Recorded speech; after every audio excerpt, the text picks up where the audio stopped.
Shri Sachidananda Sadhguru Sainath Maharaj key జై. శ్రీ రామావధూత పిచ్చమ్మ తల్లి జీవిత చరిత్ర, పేజ్ నంబర్ 16. ఆమె ఉగ్ర తపస్సు చేస్తుండగా దశావతారాలు సాక్షాత్కరించాయి. కన్ను మూసినా తెరిచినా చిన్న కృష్ణుడే కనిపించేవాడు. చిలిపి నవ్వులతో కొంటె కృష్ణుడు అల్లరి చేసేవాడు. ఆమెను తపస్సు చేసుకొనిచ్చేవాడు కాదు. అమ్మ విద్యాగ్రంథ శూన్యురాలు. ఆమె ఆత్మవేదనము, ఆత్మ నివేదనము బయటకు వెల్లడి చేసే భాషా పరిజ్ఞానము ఆమెకు లేదు. ఆమె తపన అవతార దర్శనం మాత్రమే కాదు, ఆకృతికి అతీతమైన పరంజ్యోతి స్వరూప ప్రాప్తికి ఆమె అహోరాత్రులు అల్లాడిపోతున్నది.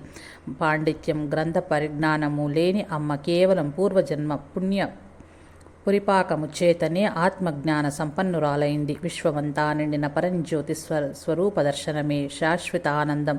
అవతార దర్శనం చేత జీవేశ్వర ఐక్యం లభించదని ఆమె ఆవేదన. అందుకే మాయా కృష్ణుడు కనపడినప్పుడు, ఒరై చిత్తకల్లోడా, నువ్వు కృష్ణుడి విట్రా, నీవు నిజంగా దేవుడవైతే నా మనస్సులోని ఆరాటం ఆగేదేం, శాంతి రాదే అని తిరస్కరించేది. అవతార దర్శనానందాన్ని మించిన పరంజ్యోతి సందర్శనమేదో ఉన్నదని, అదే శాశ్వత ఆనందమని భాషరాని ఆమె భావన. ఆ పరంజ్యోతిని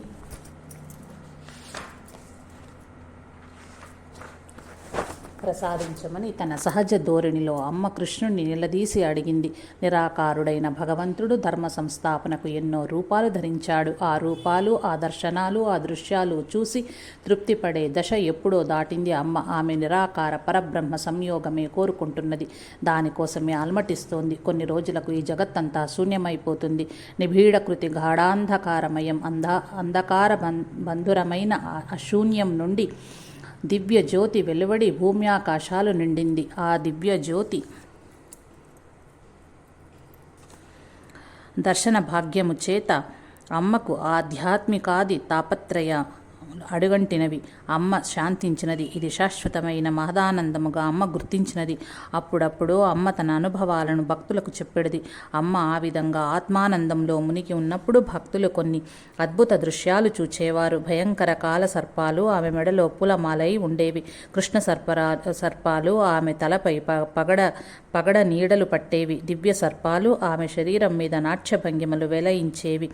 పరస్పర విరోధం కల జంతువులు కలిసిమెలిసి స్నేహంతో అక్కడ సంచరించేవి. భక్తులు ఈ అద్భుత దృశ్యమును చూచి భయపడి పరుగులు తీసేవారు. సమీపించుటకు వెరచేవారు. ఆ రోజు వారికి అమ్మ ప్రసాదం లభించేది కాదు. అమ్మ తపస్సు పరాకాష్ఠనందసాగినది. ఆమెకు తపోభూమినిచ్చిన మర్రి చెట్టు కూడా విశాలమైన విజృంభిస్తూ పరమేశుని సృష్టి పరాకాష్ఠను తలపిస్తుంది. అమ్మ తపస్సులా మర్రి ఊడలు కూడా పెరిగి పెరిగి భూమిలోకి చొచ్చుకొని పోయి వేర్లల్లో కలిసిపోయాయి. అమ్మ తపస్సమాధి కూడా అతిశయించి జీవాత్మ పరమాత్మలో ఐక్యమైపోయింది. ప్రకృతిలో ప్రతి ధర్మాన్ని ఆధ్యాత్మిక భావనతో జోడించి అద్వైత దృష్టితో చూచేది. తన భక్తులకు ఆ మర్రి ఊడలను చూపిస్తూ, ఒరై, ఆత్మ పరమాత్మలో కలిసిందిరా అనేది తన వచ్చి రాని మాటలతో. ఆ మహా వటవృక్షమే విశాల ప్రపంచం, విశాల విశ్వానికి మూలపురుషుడు. ఆ చెట్టు వ్రేళ్ళు, ఆకులు, పళ్ళు మానవ దేహాల్లా నేలరాలి మట్టిలో కలిసిపోయినా ఊడలు మాత్రం నశింపని జీవాత్మల్లాగా విరాట్ స్వరూపమైన వేర్లతో కలిసిపోయాయి. హృదయమంతా నిండిపోయిన భాషకందని ఈ భావాన్ని ఆత్మ పరమాత్మతో కలియుట తన శిష్యులకు ప్రత్యక్ష పురాణంలాగా వివరించేది. ఆమె ఆధ్యాత్మిక బోధనలు భక్తులకు ఆనందదాయకంగా ఉండేవి. రాముడే పరమదైవం, ముక్తి ప్రదాత, రాముడే పరమాత్మ, వాడే సకల చరాచరాత్ముడని ఆమె భావన. తన పరిభాషలో రాముణ్ణి ఉద్దేశించి ఆమె వాడు కమ్మని వాడు అంటూ ఉండేది. అమ్మ శిష్యుల సంఖ్య దినదినాభివృద్ధి చెందుతూ ఉండింది. ఆమె మహిమలు సుగంధంలా నలదిశలా వ్యాపించినది. ప్రతినిత్యము సమాధిలో లీనమై పరంజ్యోతిని దర్శించేది.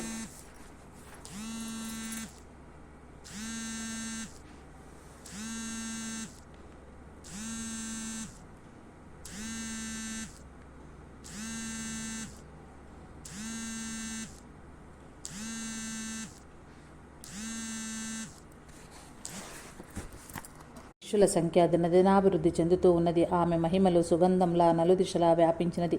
ప్రతినిత్యము సమాధిలో లీనమై పరంజ్యోతిని దర్శించేది. పరబ్రహ్మను సంధానాన్ని పొందేది. బ్రహ్మ ప్రపంచాన్ని దేహాన్ని మరిచి రామునితో తాదాత్మ్యం చెందేది, రామునితో అభేదత్వాన్ని సాధించేది. శరీరాభిమానాన్ని అహంకారాన్ని త్యజించింది. దేహాన్ని విడిచినా కేవలం ఆత్మజ్యోతి రూపులా కాంతులీడినది. ఆ ఆత్మను రామ పరమాత్మలో విలీనం చేసి అద్వైతమూర్తి అయి వాడే ఆ రాముడే వీడు అనేది. నాటి నుండి తనను ఉద్దేశించి మాట మాట్లాడునప్పుడు వీడు అని చెప్పేది. ఆమె శరీరం స్పర్శజ్ఞానం కోల్పోయినది. ఇంద్రియ ధర్మాలు నశించాయి. కేవలం జ్ఞానచక్షువు మాత్రమే పరిపూర్ణంగా వికసించింది.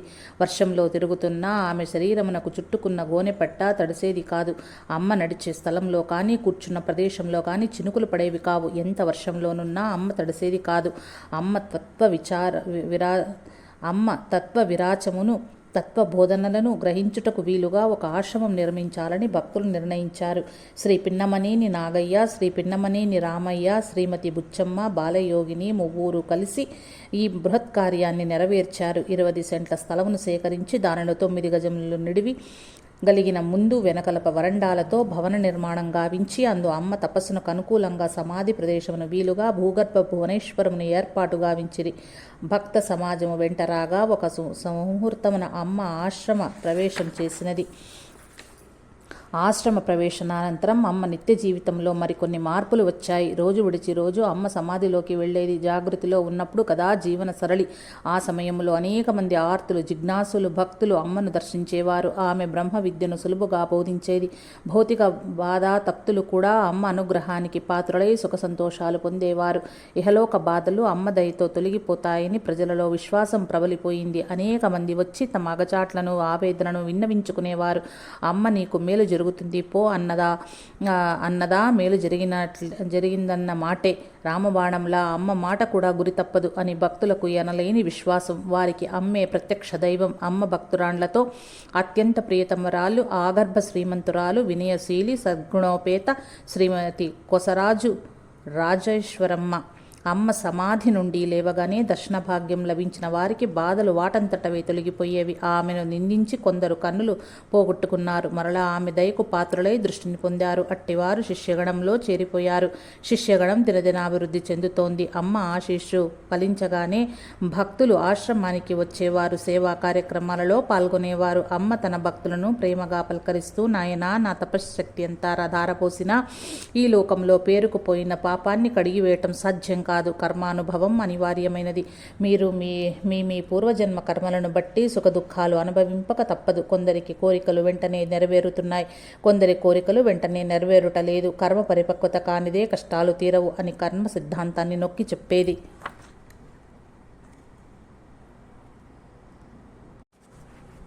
ఈ సిద్ధాంతాన్ని అమ్మ తన మాటలతో ఒరై వీళ్ళందరూ ఆ బాధని ఈ బాధని వచ్చి పడతారు.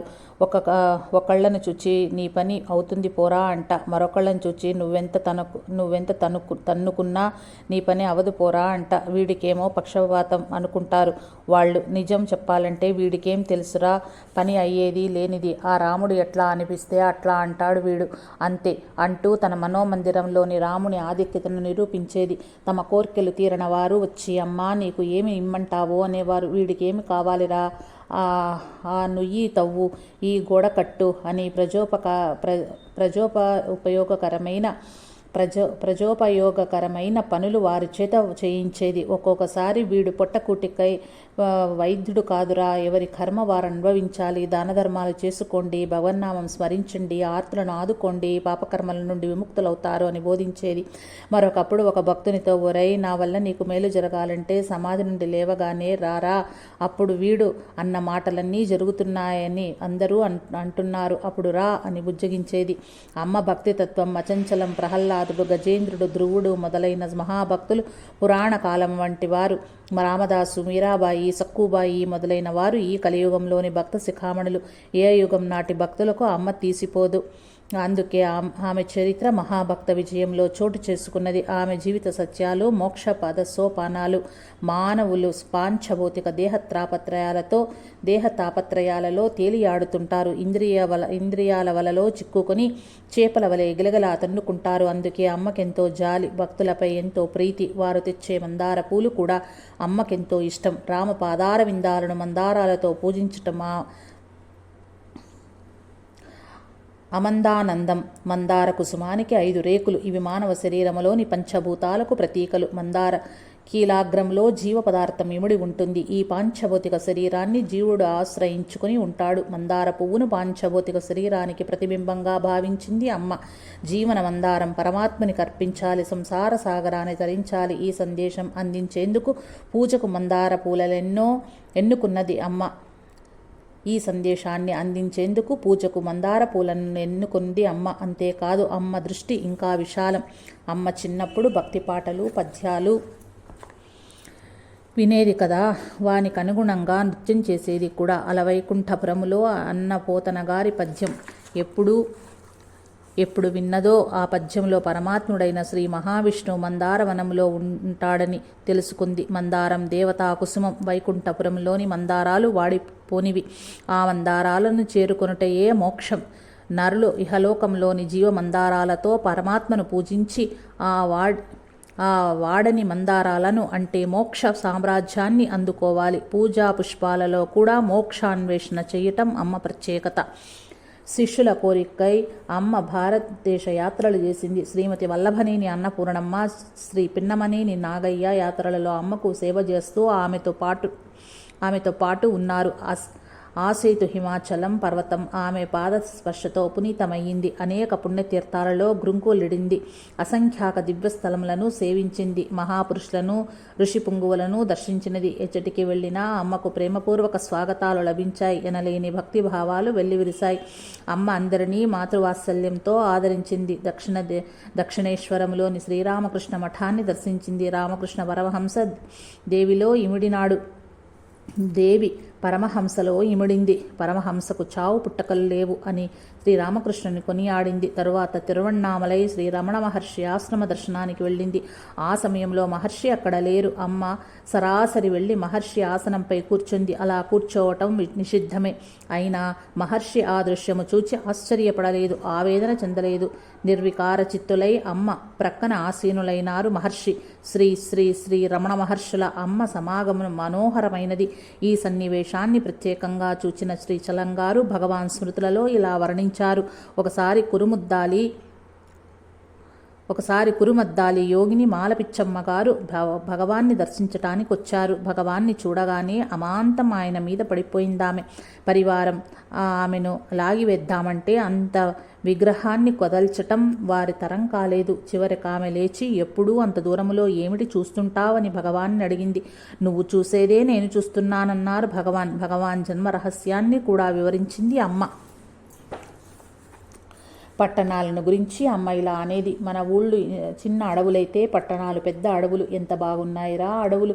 అమ్మ పరిభాషలో అడవి అంటే అజ్ఞానం. పట్టణాలు ఆడంబరాలతో, హంగులతో, హడావిడితో, వేషభాషల దగదగా నిగనిగలతో, అజ్ఞానపు ముసుగులో పెద్ద అడవులని నిరాడంబరులు నిష్కల్మశ్వతము తొణికిసలాడిన మూఢనమ్మకాలు ముసుగులో జ్ఞానము సముపార్జన లేక కేవలం నిత్యకృత్యాలకే.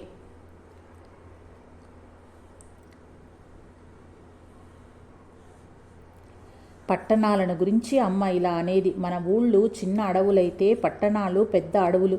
ఎంత బాగున్నాయిరా అడవులు. అమ్మ పరిభాషలో అడవి అంటే అజ్ఞానం. పట్టణాలు ఆడంబరాలతో, హంగులతో, హడావుడులతో, వేషభాషల దగదగా నిగనిగలతో, అజ్ఞానపు ముసుగులో పెద్ద అడవులని నిరాడంబరులు నిష్కల్మషత్వం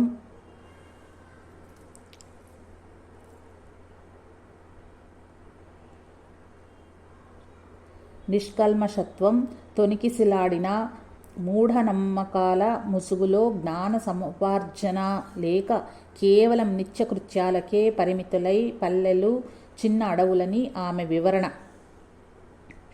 ఆమె వివరణాత్మక విశాల దృక్పథం పండిత పామరులను తలలూపించేది. తరువాత పుదుచ్చేరి వెళ్ళి శ్రీ అరవిందుని దర్శించినది అమ్మ. శ్రీ కొమ్మరాజు లక్ష్మీకాంత యోగిని దర్శించుటకు ఆనందాశ్రమంకు వెళ్ళింది. ఆ ఆశ్రమంలో ఒక శివాలయం ఉన్నది. అందలి శివలింగ దర్శనానికి వెళ్ళింది అమ్మ. అచ్చట సర్పరాజుచే చుట్టబడి ఉన్న లింగమును దర్శించి, ఒసే తాసుపామ, అయ్య భుజం మీద తీసిపోలేదటే నీకు అన్నది చిరునవ్వుతో. నాటి నుండి శ్రీ లక్ష్మీకాంత యోగి వారికి అమ్మపై ఎనలేని భక్తి ప్రవత్తులు ఏర్పడ్డాయి. అమ్మ కూడా వారిని మిక్కిలి ప్రేమతో చూచేది. వారిరువురు ఒకరి ఆశ్రమంనకు ఇంకొకరు వెడుతూ వేదాంత చర్చలు చేసేవారు. తరువాత ఏర్పేడు శ్రీ మలయాళ స్వామి వారి ఆశ్రమంలో కొన్ని దినములు గడిపింది. పిమ్మట తిరుమలకేగి అర్చకుల అంగీకారం లేకుండానే గుడిలో ప్రవేశించి శ్రీ వెంకటేశ్వర స్వామి భుజం తట్టి, ఏమిరా వెంకన్నా ఇక్కడ ఉన్నావురా అని భుజం తట్టి పసిపిల్లవాణితో మాట్లాడినట్లు మాట్లాడి వచ్చేసింది. అందరూ విస్తుపోయి చూచారు, కానీ ఎవరూ అడ్డుపడలేదు. తీర్థయాత్రలు, సజ్జన సాంగత్యము, సత్పురుష సందర్శనము సద్గురు సేవతో సమానము. తద్వారా ప్రారబ్ధ కర్మ విమోచనం కాగలదని అమ్మ తన సహజ సూక్తులలో బోధించేది. తీర్థయాత్రానుతరం అమ్మ దిగంబరైనది. ఆమెకు దండకమండాలతో పని లేదు. దేహాభిమానము, దేహస్పర్శ, స్త్రీ పురుష భేదము సంపూర్ణంగా వదిలివేసింది. అంతా రామమయంగా తలిచింది. సకల ప్రాణులలో రాముని చూచింది. నాటి నుండి శ్రీ రామావధూతగా, రామభక్త అవధూతగా విలువబడింది, స్తుతింపబడింది. శ్రీ శ్రీ శ్రీ ప్రణవానంద స్వామి వారు 1921 అక్టోబరులో కృష్ణా జిల్లాలో సనాతన ధార్మికోపన్యాసంలిచ్చుటకు పర్యటించసాగారు.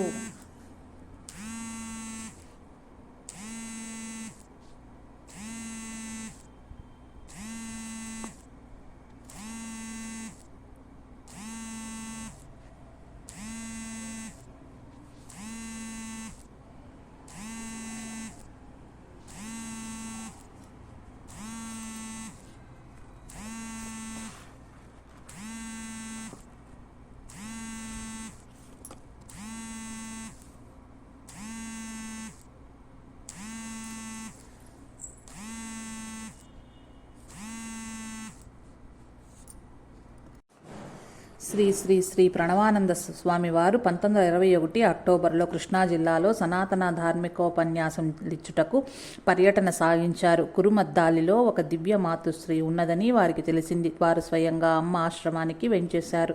ఆశ్రమ ప్రాంగణంలో స్వామివారిని చూడగానే అమ్మ పరుగున వచ్చి శ్రీ స్వామి వారిని ఆలింగనం చేసింది. శారీరక స్మృతి సర్వజీవులకు వర్ణింపరాని ధర్మమే.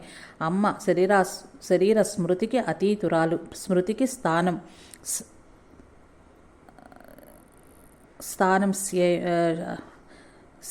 స్థానము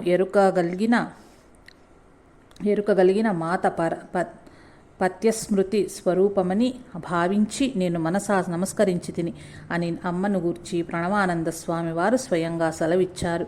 ఒకసారి ఏర్పేడు వ్యాసాశ్రమ పీఠాధిపతి శ్రీ మలయ స్వాముల వారు ధర్మ ప్రచారం చేస్తూ కురుమద్దాలి ఆశ్రమానికి వచ్చారు. అమ్మవారిని ఎదుర్కొని ఆలింగనం చేసినారు. స్వాముల వారు నిశ్చేష్టులైపోయారు. వారు నిరంతర నైష్టిక బ్రహ్మచారులు, ఆత్మసాక్షాత్కార సంపన్నులు అయినా కించిత్ స్త్రీ పురుష భేదం వీడని వారు అమ్మ వాత్సల్యంతో స్వామిని ఉద్దేశించి, ఒరై నీకు ఇంకో చొక్కా ఉందిరా అన్నది. చొక్కా అంటే అమ్మ పరిభాషలో జన్మ అని అర్థం. పరమాత్మలో తప్ప ప్రాణిలోనూ పురుషత్వాన్ని అంగీకరింపని అమ్మ భక్త మీరాబాయిని తలపించింది. సుఖమహర్షి వైరాగ్య సంపదను జ్ఞప్తికి తెచ్చింది.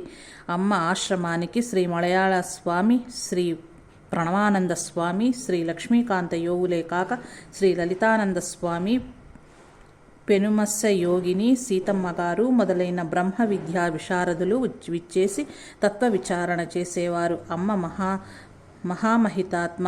చిన్నప్పటి నుంచి ఒక దివ్యశక్తి ఆమెలో అంతర్లీనంగా ప్రవహించేది. సామాన్యులు దీనిని గ్రహించలేకపోయారు. ఆమె పూర్వ జీవితంలో కూడా ఆ శక్తి అప్పుడప్పుడు బహిర్గతమయ్యేది. ఆమె పొలానికి వెళ్ళినప్పుడు కనపడని ఒక అజ్ఞాతమూర్తితో సంభాషించేది. దారిలో ఒక వేప చెట్టును సమీపించి నీవి చెట్టుపై ఉండు అనేది. అమ్మ ముగ్గురి పని ఒకటే చేసేది. తొలి జన్మలో తాను కాళికా ఉపాసకురాలని చెప్పేది. ఆ దేవి శక్తి సమాధి ప్రవేశానంతరము కూడా ఆమెను విడవలేదు. అంబ స్వరూపిణి అయిన అమ్మ నిర్ధారించబడింది. అమ్మ దగ్గరకు అనేక మంది భక్తులు వస్తూ పోతూ ఉండేవారు. వారిలో లింగవరం గ్రామానికి చెందిన మల్లిరెడ్డి మహాలక్ష్మి గారొకరు. ఆమె భర్త గతించారు. ఆస్తిపాస్తులు వారసులు చేజిక్కించుకున్నారు. తినటానికి తిండి కూడా లేని దీన స్థితిలో ఆమె అమ్మ దగ్గరకు వచ్చింది. తన విషాద కథను వినిపించింది. అమ్మ మనసు వెన్నెలా కరిగిపోయింది. నీకు న్యాయస్థానంలో తప్పక న్యాయం జరుగుతుంది అని అభయం ఇచ్చింది. అలాగే మహాలక్ష్మి గారు కోర్టులో గెలుపొందారు. ఆమె అమ్మ ఆశ్రమానికి సస్యశ్యామలమైన ఏకరం భూమిని వ్రాసి ఇచ్చారు. అంతేకాదు అమ్మ శిలా విగ్రహాన్ని చెక్కించాలని సంకల్పించింది. తెనాలి వెళ్లి శిల్పులకు అమ్మ ఫోటోను ఇచ్చి విగ్రహం చెక్కమని కోరింది. ఆ శిల్పులు అమ్మ విగ్రహం చెక్కబోతే దేవి విగ్రహం అయింది. ఎన్నిసార్లు ప్రయత్నించినా ఆ విగ్రహంలో దేవి చిహ్నాలే గోచరిస్తున్నాయి. ఆ శిల్పులు అమ్మ దగ్గరకు వచ్చారు. విషయాన్ని విన్నవించుకున్నారు. తనలోనున్న అంబను సన్నుతించి విగ్రహములాగానే తీర్చిదిద్దమని ఆజ్ఞాపించింది. విగ్రహం తయారైంది. కానీ ఆ విగ్రహం ఆహారం కోరిందట. తన బిడ్డను ఇవ్వను, కావాలంటే నన్నే ఆహారంగా తీసుకోమని అమ్మ ప్రార్థించిందట. అప్పటి నుండి భక్తులు ఏ ప్రసాదము తెచ్చినా ఆ దేవి విగ్రహానికి నైవేద్యం పెట్టేవారట. వీడు శరీరం వదిలాక సమాధిపై దేవి విగ్రహాన్ని ప్రతిష్ఠించండి, లేకపోతే మీరు భరించలేరు అని ఆజ్ఞాపించిందట. సనాతన సాంప్రదాయ బద్ధులైన పండితులైనా ఎట్టి ప్రజ్ఞావంతులైనా సరే అమ్మను దర్శించినంత ఆకర్షింపబడేవారు, పాదాక్రాంతులైపోయేవారు. అమ్మవారిలో జ్ఞాన జ్యోతిని వెలిగించేది. స్వార్థపరులు సృష్టించిన కులమత భేదాలనే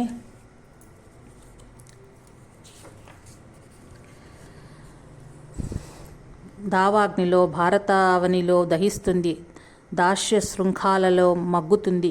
ఆ సమయంతో దేశ సేవకు సర్వస్వం దారపోస్తున్న అహింసా తపస్వి గాంధీజీ, ఆ మహాత్ముడు 1924లో బందరొచ్చారు. శ్రీ స్వామి సీతారామమ్మను గాంధీజీ దగ్గరకు తీసుకుని వెళ్ళాడు. యోగులిద్దరూ ఆలింగనం చేసుకున్నారు. అమ్మ గాంధీజీ నోట్లో అరటిపండు పెడుతూ, ఒరై లోకసేవ చేస్తావురా, చెయ్యి తప్పకుండా చెయ్యి అని ఆశీర్వదించింది. ఆనందాన్ని వెలుబుచ్చింది. అమ్మ వాక్కుల ప్రభావం మహాత్ముని కార్యదీక్షతను ద్విగుణీకృతం చేసింది. అమ్మ వద్దకు భక్తులు అహర్నిశలు వస్తూనే ఉండేవారు. అమ్మ వారిని చూడగానే వారి మనోభావాలను, భవిష్యత్తును వెంటనే దివ్య దృష్టితో గ్రహించేది. ఒకసారి మంగమ్మ అనే భక్తురాలు 15 సంవత్సరాల తన కుమార్తెను తీసుకుని అమ్మ ఆశ్రమానికి వచ్చింది. అమ్మ అప్పుడే సమాధి నుండి లేచి వచ్చి బల్ల మీద కూర్చుని మహదానందంతో ఊగిపోతున్నది. అది చూచి మంగమ్మ గారి కుమార్తె అమ్మ 2 భుజాలు కదలకుండా పట్టుకుని, ఎందుకలా ఊగులాడుతున్నావు, అందులో ఏమున్నది, నేను మాత్రం ఊగలేనా అని అమాయకంగా ప్రశ్నించింది. ఆ అమ్మ ఆ బాలిక వీపుపై తన అమృత హస్తంతో సవరించింది.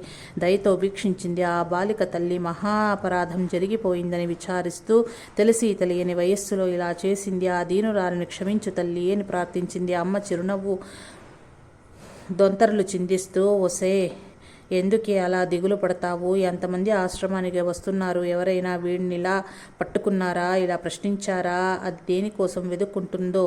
ఆ బాలికనంతా చిన్నమ్మాయి గారని పిలిచేవారు. ఆ పిలుపుతోటే ఆ బాలిక వెలుగులోకి వచ్చింది. మంగమ్మ గారు చిన్నమ్మాయితో వ్రతం చేయించారు. చిన్నమ్మాయి భక్తి శ్రద్ధలతో వ్రతదీక్ష ఊనింది. వ్రత పరిసమాప్తి అయిన తరువాత భగవత్ ప్రసాదంగా పూర్ణములను అమ్మకు సమర్పించింది. ఆ అమ్మ దయారసం ఎప్పుడు ఎవరి మీద ఎలా ప్రవహిస్తుందో ఎవరికీ తెలుసు. ఓసే మంగమ్మ, నీ బిడ్డ ఎంత పుణ్యం చేసుకున్నదే, ఎప్పుడైనా వీడు ఇట్లా తిన్నాడా అంది. అమ్మ మాటలకు సంబరపడిపోయింది. మంగమ్మ గారు చిన్నమ్మాయికి వయసుతో పాటే భక్తి వైరాగ్య చింతన పెరిగింది. గుడివాడ సమీపానగల దొండపాడులో శ్రీ మురళీకృష్ణ మందిరంలో నిర్మించి ముక్తి మార్గాన్వేషణ చేయుచున్నది. భగవంతుడు భక్తులను పరీక్షిస్తాడు. భక్తి పరీక్షలో నెగ్గిన వారిని తోడు నీడై కాపాడుతాడు. అమ్మ కూడా అప్పుడప్పుడు తన భక్తులను పరీక్షించేది. ఆ పరీక్షకు నిలిచిన భక్తులపై అనురాగామృత వృష్టి కురిపించేది. ఒకనాడు ఒక విచిత్ర సంఘటన జరిగింది. బ్రాహ్మణ బ్రహ్మచారి ఒకడు అమ్మ ఆశ్రమానికి వచ్చాడు. అతడు వృత్తికి తహసీల్దారు. కమలాఫలాలు, చక్కెర కేళీలు బుట్టలో పెట్టుకుని అమ్మ దర్శనార్థం వచ్చాడు. బుట్టను ప్రక్కకు పెట్టి పాదాలకు నమస్కరిస్తుండగా అమ్మ తన పాదంతో అతని తలపై ఒక తన్ను తన్నింది. అతడు 2 గజాల దూరంలో గోడకు తగిలి బంతిలా ముందుకు వచ్చి పడ్డాడు. మళ్లీ తనను తన్నిన అమ్మ పాదాలపై సాగిలపడ్డాడు. అమ్మ మనసు వంచులా కరిగిపోయింది. అతనికి ఆశీర్వదిస్తూ, ఒరై ఇందుకే తన్నాన్రా అని అన్వయించింది. ఆశ్రమంలోని భక్తులంతా ఆశ్చర్యంతో చూస్తుండిపోయారు. ఉపకారికి ఉపకారము చేయుట గొప్ప కాదు, అపకారికి ఉపకారము చేసిన వాడే నేర్పరి అన్నాడు సుమతి శతకర్త. ఆ సూక్తిని యథాతథంగా పాటించి తన భక్తులకు మార్గదర్శకురాలయ్యింది. 1000 నీతులు బోధించిన దానికంటే 1 నీతిని ఆచరించడం శ్రేయస్కరం. అమ్మ అలా ఆచరించి భక్తులను ముగ్ధులు చేసేది. కురుమద్దాలిలో పిన్నమనేని వీరయ్య అనే ఆసామి ఉండేవాడు. అమ్మ ఆశ్రమం ప్రక్కనే అతడి నివాసం. అతడు అమ్మ దివ్యత్వాన్ని గ్రహించలేకపోయాడు. ప్రేమమూర్తి. అమ్మను నానా దుర్భాషలు ఆడేవారు. ఎందుకో ఆమెపై అకారణ ద్వేషాన్ని పెంచుకున్నాడు. దురహంకారంతో అమ్మను కొట్టించడానికి ప్రయత్నించాడు కూడా. కానీ అతని ప్రయత్నాలు ఫలించలేదు. అయినా తన ప్రవృత్తిని మార్చుకోలేకపోయాడు. కొన్ని రోజుల తర్వాత వీరయ్య ధాన్యపు మిల్లుని ప్రారంభించాడు. దానిని పరిశీలించి అనుమతించుటకు తహసీల్దార్ వచ్చాడు. మిల్లు వ్యవహారంలో అనేక అవకతవకలు కనిపించాయి. తహసీల్దారు వచ్చాడు. మిల్లు నడపటానికి అనుమతి నీయలేదు. అమ్మకి ఈ విషయం తెలిసింది. అమ్మ కరుణా తపస్విని, అనురాగ స్రోతస్విని. వెంటనే తహసీల్దారుని రప్పించి ఇక్కడికెందుకు వచ్చావురా అని అడిగిందమ్మ. ఆ మిల్లు వ్యవహారంలో చాలా అవకతవకలున్నాయి, దానిని మూయించటానికి వచ్చాను అన్నాడు సవినయంగా. ఒరేయ్, వాడు పిల్లలు గలవాడురా, ఆ మిల్లు నడవకపోతే వాడిల్లు గడవదురా, అనుమతి ఇవ్వరా అని హితువు చెప్పింది. వెంటనే వీరయ్యకు అనుమతి పత్రం లభించింది. అమ్మ ఔదార్యం ముందు అతని అహంకారం ఓడిపోయింది. వీరయ్య సంతతి అమ్మకు ప్రియభక్తులైనారు.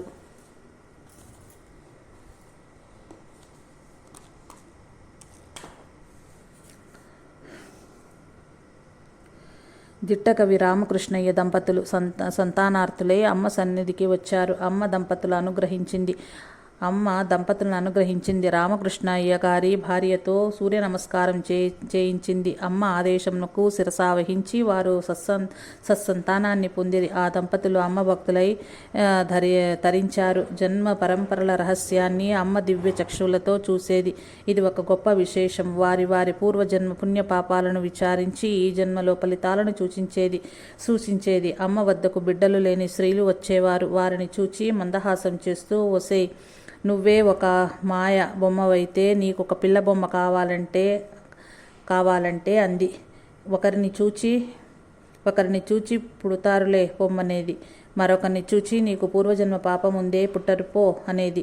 ఇంకొకరిని చూచి నీకు దోషం ఉన్నది, కానీ ఈ పండు తిను, ఆ దోషం పోతుంది అని చేతిలో పండు ప్రసాదంగా ఇచ్చేది. ఆమె మాటలు అక్షరాల నిజమయ్యేవి. తన దగ్గరకు వచ్చే భక్తుల జన్మరహస్యాలు గ్రహించి వారి పుణ్యపాపాలు అనుగుణమైన కర్మలు చేయించి వారికి మేలుకు చేకూర్చేది. వీడు ఒక జన్మలో రాజు, తరువాత అగ్రకులంలో పుట్టి మాలవాళ్లను రోత కలిగించుచున్నాడు. అందుకే ఈ జన్మలో మాలకులంలో పుట్టించినాడు రాముడు అని తన క్రిందటి జన్మరహస్యాలను భక్తులకు చెప్పేది. ముఖాలు చూడగని మనుషుల అర్హతానర్హతలను బట్టి ఇట్టే చెప్పగలిగేది. జన్మలను గురించి చెప్పుట మహాతల్లికి ఒక ఆట వంటిది. మామూలుగా అమ్మ నగ్నంగానూ అర్ధనగ్నంగానూ ఉండేది. కామ సంకల్పం గలవారు వచ్చినప్పుడు వాడి కంట్లో దోషం ఉన్నది, కానీ నాకు దుప్పటి కప్పండిరా, వాడు వస్తున్నాడు అని శరీరమంతా దుప్పటి కప్పుకునేది. నిజభక్తులకు ఆమె నగ్నస్వరూపం కనిపించేది కాదు. మహిషాసురుడు జగన్మాతను కామదృష్టితో చూడలేదా? భక్తుడైన రావణాసురుడే శివునిలో సగభాగం ఆక్రమించిన పార్వతిని కామించలేదా? దుర్మార్గుల వల్ల బాధలు భగవంతునకు కూడా తప్పలేదు కదా అని చెబుతుంటే అక్షర జ్ఞానము లేని అమ్మ పురాణ పాండిత్యానికి అచ్చెరువునుందేవారు భక్తులు. ఒకసారి ఒక సనాతన బ్రాహ్మణుడు అమ్మ ఆశ్రమానికి వచ్చాడు. అమ్మ మాలది అని దూరంగా ఉండి మాట్లాడుతున్నాడు. అమ్మకు కోపం రాలేదు సరికదా, అతని అజ్ఞానానికి జాలిపడింది. ఆమె వేదాంత మూలతత్వాన్ని కరుణ ఇలా విశదపరిచింది. వడికిన నూలుపోగు నీ మెడలో వేసుకుని గొప్ప కులం వాడివని భ్రమపడుతున్నావు. వడకని పోగులు నీలో ఉన్నాయి, వెతికి చూచుకో, దొరుకుతాయి అన్నది. అమ్మ మాటల్లోని అంతరార్థం బ్రాహ్మణి హృదయానికి సూటిగా తగిలింది. అతని అజ్ఞానాంధకారం పటాపంచలైంది. గుండెలో జ్ఞానసూర్యుడు ఉదయించినాడు. ఆనంద బాష్పలతో అమ్మ పాదాలు కడిగాడు. ఛాందస బ్రాహ్మణులు వచ్చినప్పుడు మీకు ఆచారం ఉంది, కానీ మలినం పోలేదు, దూరంగా ఉండే దండం పెట్టుకోండి అని పరిహాసం చేసేది. ఆ పరిహాసం వారి అంతరాలలో ఆ మాయను ఛేదించేది. రామనామం మాల, నీ నామం మాల, ఏది మాల అని ఎదురు ప్రశ్నలు వేసేది. అమ్మ ఆధ్యాత్మిక మార్గం అంత సులభం కాదు, కత్తి మీద నడక అని హెచ్చరించేది. గోంగూర తోటకూర అనుకున్నారా? చెట్లలో వడ్డుపోసి వెలకట్టి కొనటానికి. వేదాంతం అనపగుగ్గిళ్ళు కావురా, ఇనుపగుగ్గిళ్ళు. ఆత్మయుద్ధం చెయ్యాలి, నీ అని లేకుండా పోవాలి. అప్పుడు కనపడతాడు దేవుడు. ఎద్దెల్లే తిని మొద్దెల్లే పడుకుంటే దేవుడు కనపడడు. ఇలా అనేక ఉపమానాలతో దైవత్వాన్ని వివరించేది. అమ్మ ఆ ప్రయత్నంగా సమాధిలోకి వెళ్ళేది. అమ్మ అప్రయత్నంగా సమాధిలోకి వెళ్ళేది. అమ్మకు బాగా చనువు స్వతంత్రం ఉన్న ఒక శిష్యురాలు, అమ్మ లంబికా శివయోగం అభ్యాసం చేసి మాతో సమాధికి వెళ్తున్నావంటున్నావు కాదు అని తన సందేహాన్ని వెలిపుచ్చేది. లంబికా శివయోగమా? ఏమో, దానంతటికవి సంకెళ్ళు పడిపోతున్నాయి, నాకేం తెలియదు అని జవాబిచ్చిందమ్మ. అమ్మను పరీక్షించడానికి ప్రయత్నించిన శిష్యురాలు చాలా బాధపడింది. అమ్మ మాత్రం ప్రశాంతంగానే ఉండిపోయింది. అమ్మ బంధువులు ఆమె అక్క వచ్చి తమ బంధుత్వాన్ని పురస్కరించుకుని ఇంటికి రమ్మని ఒత్తిడి చేసేవారు, బ్రతిమాలేవారు. వీడు మాయను వదిలి మంచి మార్గంలో ఉన్నాడు, మీరు కూడా మాయను వదిలి మంచి మార్గంలోకి రండి, మీ లోకం వేరు నా లోకం వేరు అని మందలింపుతోనే తత్వోపదేశం చేసేది. పూర్వజీవితంలో అమ్మ వద్ద అప్పు తీసుకున్న ఒక బుద్ధిమంతుడు అమ్మకు సొమ్ము తిరిగి ఇవ్వబోయారు. వీడు ఎవ్వరికీ రుణం లేడు, ఎవడూ వీడికి రుణం లేరు అన్నది నిశ్చలంగా. అమ్మ ధనాన్ని సృజించేది కాదు, ఐశ్వర్యాన్ని అమ్మ రోత అనేది. డబ్బు వెండి బంగారాలను అమ్మ తాకేది కాదు. పొరపాటున వాటిని ముట్టుకుంటే ఆ శరీరం కాల్చినట్లే ఉండేది. నిజంగా బంగారం ముట్టినట్లయితే ఆ అమ్మకు అగ్నిని ముట్టుకుంటున్నట్లుందా? ఎలాగైనా అమ్మ యొక్క ఈ స్వభావాన్ని పరీక్షించాలని అనుకున్నాడు ఒక శిష్యుడు. అమ్మ మహదానందంతో తూగుతూ ఊగుతూ ఉన్నప్పుడు శిష్యుడు ఆమె చేతి వ్రేలికి బంగారు ఉంగరం పెట్టాడు. అమ్మ ఉలిక్కి పడింది. పామును విదిలించినట్లు చేతిని విసురుగా విదిల్చి అక్కడ నుండి లేచింది. ఇతర శిష్యులను దగ్గరకు పిలిచి, చూసావట్రా, వాడు ఎంత పని చేశాడో, పరధ్యానంలో ఉండగా రోత నా వేలికి పెట్టాడు. అట్లా చెయ్యవచ్చాట్రా? రోత తగిలితే నాకు మంట పుట్టదురా అన్నది జాలిగా, అమాయకపు పసిపిల్లలా ముఖం పెట్టి. అమ్మ చెయ్యి గట్టిగా విదల్చటంలో బంగారు ఉంగరం ప్రక్కనే ఉన్న కాలువలో పడిపోయింది. పరీక్షించాలనుకున్న శిష్యుడు బిక్కముఖం వేశాడు. అమ్మ పసిపాపలా, వాడి తిక్క బాగా కుదిర్చాడు రాముడు అంటూ పకపకా నవ్వింది. మరోసారి ఒక భక్తుడు అమ్మను తన ఇంటికి ఆహ్వానించాడు. అమ్మ సాధారణంగా తన భక్తుల కోరికలు త్రోసిపుచ్చేది కాదు. అమ్మ భక్తుని ఇంటికి వెళ్ళి పూజలు అందుకున్నది. అతడు అమ్మ చూడకుండా ఆమె కప్పుకొనే దుప్పటికి వెండి గ్లాసు కట్టాడు. తాను కూడా పరీక్షించాలనుకున్నాడేమో. అమ్మ ఆశ్రమానికి ఒంటరిగా వస్తుంది. దుప్పటికి ఏదో రోత వ్రేలాడుతున్నట్లు అనిపించింది. దుప్పటిని విడంగా పట్టుకుని దగ్గరలో పశువుల మేపే పిల్లల్ని పిలిచి, ఈ దుప్పట్లో రోత ఉంది, నింపుకోండిరా అంది. పిల్లలు సంతోషంతో కేరింతలు కొడుతూ దానిని విప్పుకొని వెళ్ళిపోయారు. కొంతసేపటికి ఆ భక్తుడొచ్చాడు. ఇదట్రా నువ్వు చేసే పని, ఆ రోత గొడ్లకాడ పిల్లల్ని విప్పుకోమన్నాను అంది దరహాసంతో చిరునవ్వు చిందిస్తూ. శిష్యుని ముఖం వెలవెలబోయింది. అమ్మ ఎదుట సాష్టాంగపడ్డాడు. కొందరు స్త్రీలు ఆభరణాలు అలంకరించుకుని అమ్మ దర్శనానికి వచ్చేవారు. అమ్మవారిని ఎగాదిగా చూసి, ఓసే బొమ్మ, చాలా రోతలున్నాయే నీకు, ఈ తిత్తిలో గాలిపోయాక ఈ రోతలని ఏం చేసుకుంటావే అని మందలించేది. అమ్మ మాటలు గీతా ప్రవచనాలై వారి జీవన రథాలను ధర్మపథాలకు మళ్లించేది. బొమ్మ అంటే అమ్మ పరిభాషలో మనిషి. ధనవంతులను చూచి, ఒరేయ్, నీకు చాలా రోత ఉంది కదా, అన్నదానం చేసుకోరా, ముందు దారి ఉంటుంది అని మృదువుగా మందలించేది. అమ్మ తన చుట్టూ చేరే భక్తుల్ని చూచి, వీడికి మీకు ఏనాడో రుణం రా, అందుకే అంతా పోగవుతున్నాం. ఈ జన్మలో ఎంత చేసుకుంటామో అంత ముందు జన్మలో అనుభవించక తప్పదురా అనేది అమ్మ.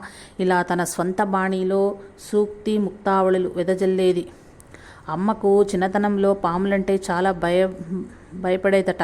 రాత్రివేళ ఒంటరిగా బయటకు వచ్చేది కాదు. ఇప్పుడు ఆమెకు రెయ్యింబవళ్ళు సమానమే. ఆశ్రమం పంట పొలాల మధ్య ఉండటం వల్ల కోడత్రాచులు ఎక్కువగా తిరుగుతుండేవి. అమ్మ వాటిని సాధు జంతువులను చూచినట్లు చూసేది. తన భక్తులతో, ఒరేయ్, ఇక్కడ దూడలు తిరుగుతుంటాయి, జాగ్రత్తగా చూసిరండి అని హెచ్చరించేది. అమ్మ పరిభాషలో దూడలంటే పాములని అర్థం. మంచి గంధపు చెట్టును చుట్టినట్లు పాములు అమ్మను చుట్టుకునేవి. భక్తులు ఈ దృశ్యం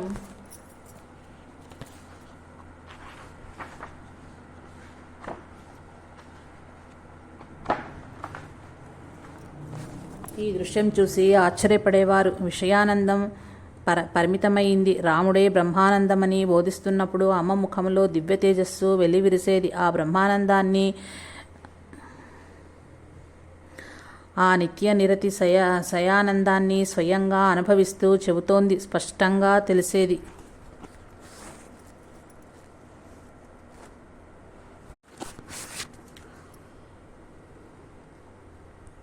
ఒకమారు అమ్మ చుట్టూ స్త్రీలు కూర్చుని ఉన్నారు. ఒసై మాయా మగణ్ణి చూసి మురిసిపోతున్నారేమే, కమ్మని మగడు ఇక్కడున్నాడు, ఎలా రమిస్తున్నాడో చూడండే అంటూ తన నొసటి మధ్యలో వేలు పెట్టి చూపుతూ సమాధిలోకి వెళ్ళిపోయేది.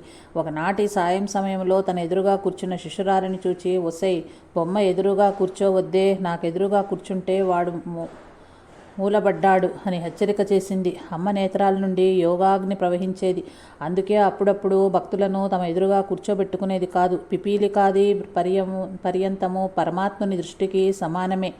దేవదేవుని దయకు పశుపక్షాది భేదం లేదు. అమ్మ కూడా సమస్త ప్రాణుల్లో చరాచర ప్రవర్తిని దర్శించేది. ఆశ్రమానికి వచ్చిన ఏ ప్రాణికి హాని కలగనిచ్చేది కాదు. ఆశ్రమానికి కొత్తగా వచ్చిన శిష్యుడొకడు ఒకనాడు అక్కడికి వచ్చిన పామును కర్రతో కొట్టాడు. ఆ దెబ్బ తనకు తగిలేటట్లు అమ్మ విలువెల్లాడింది. పరుగున వచ్చి ఆ పామును ఒడిలోకి తీసుకుంది. ఒడలు నిమిరింది. అది కొన ఊపిరితో ఉంది. నీవు మనిషి అవుతావులే అని దయారసం కురిపించింది. ఆ సర్పం అమ్మ ఒడిలో ప్రాణం విడిచింది. అమ్మ జీవకారుణ్యం గౌతమ బుద్ధుని తలపింపజేస్తోంది. అమ్మ నిర్యాణం వరకు ఆ దివ్య స్మృతికి చిహ్నంగా దాని శరీరం పవిత్రంగా ఆశ్రమంలో భద్రపరచబడింది. ఒకానొక శునకం అమ్మ ఆశ్రమానికి వచ్చేది. చెవులూపుతూ తోకాడిస్తూ అమ్మను సమీపించేది. అమ్మ ప్రేమతో దగ్గరకు తీసుకుని, ఎవరివే నీవు, వీడి దగ్గరుంటావా అన్నది. అది తల ఊపింది. నాటి నుండి ఆ కుక్క ఆశ్రమవాసి అయి అమ్మ దయకు పాత్రమైంది. 10 ఏళ్లు గడిచాయి. ఒకరోజు అమ్మ దాని తల నిమురుతూ, మానవలోకం విడిచిపోతావటే, పోవే, ముందు మనిషి అవుతావులే అంది. ఆ అద్భుత స్మృతికి చిహ్నంగా ఆ కుక్క శరీరం ఆశ్రమంలో అమ్మ నిర్యాణం వరకు ఉంది. అప్పటి వరకు కుళ్ళుట కానీ దుర్గంధం వచ్చుట కానీ జరగలేదు. అమ్మ మహిమ అద్భుతం, అమోఘం. ఒకప్పుడు కురుమద్దాల ప్రాంతంలో అంటురోగాలు ప్రబలినాయి. పసిపిల్లలు, పెద్దలు వ్యాధులకు గురి అయ్యి బాధలు పడుతున్నారు. అనేక మంది మృత్యువాత పడుతున్నారు. అమ్మ ఆవేదన పడ్డది. అమ్మ ఆత్మవిశ్వాసం అచంచలమైంది. తపస్సు చేసి రోగాలు పోగొడతాం, లేకపోతే బిడ్డ పాపలు చచ్చిపోరు అని నిరాహార దీక్ష వహించింది. కాలాన్ని మరిచి ధ్యానంలో మునిగిపోయింది. రోగాలు ఎలా వచ్చాయో అలా తగ్గిపోయాయి. ఒకసారి అమ్మ తలవని తలంపుగా మౌనవ్రతాన్ని అవలంబించింది. అవలీలగా అలా 2 ఏళ్లు గడిచింది. ఆ తర్వాత ప్రతి 2 రోజులకు మౌనముద్ర వహించేది. పరిపూర్ణ సమాధిలో ప్రవేశించేది. ఆ నియమం అమ్మ జీవితాంతం నెరవేర్చింది. శ్రీ మదాంధ్ర మహాభక్త విజయము రచించిన శ్రీ వంగలూరు వీరరాఘవులు గారు అమ్మతో తమ అపురూప సమావేశాన్ని ఆ గ్రంథంలో వివరించారు. అమ్మ దివ్యకథను, మహాభక్త విజయం లిఖిస్తూ అమృతానుభూతిని వర్ణించారు. ఆయన సాయంత్రం 5 గంటలకు బందరు బస్సు దిగి అమ్మ ఆశ్రమానికి వచ్చారు. అమ్మ అప్పుడే సమాధి చాలించున్నారు. కమనీయంగా భక్తుల మధ్య ఆసనులై ఉన్నారు. రచయిత గారిని చూడగానే అమ్మ పరుగెత్తి వచ్చి ఆనంద బాష్పాలు రాలుస్తూ కౌగలించుకున్నది. మాతృహృదయం పొంగి పొరలింది. వారిని లోపలికి ప్రవేశపెట్టి దగ్గర కూర్చొని, నీకు ఆకలి వేస్తోంది కదూ, ఎప్పుడు బువ్వ తిన్నావో కదా, ఆకలి వేయకుండా ఉంటుందా అని ఆప్యాయంగా పలకరించింది. అలా పలకరిస్తూనే లోపలికి వెళ్ళి ఒక లడ్డూ తెచ్చి ఆయన చేతిలో పెట్టబోయింది. రచయిత గారు దాన్ని తిరస్కరించారు. నేను స్వచ్ఛమైన బ్రాహ్మణ్ణి, నీవు మాలదానువు కదా, నీవిచ్చే లడ్డు ఎలా తినగలను, నా కులం పోదా అని ప్రశ్నించారు.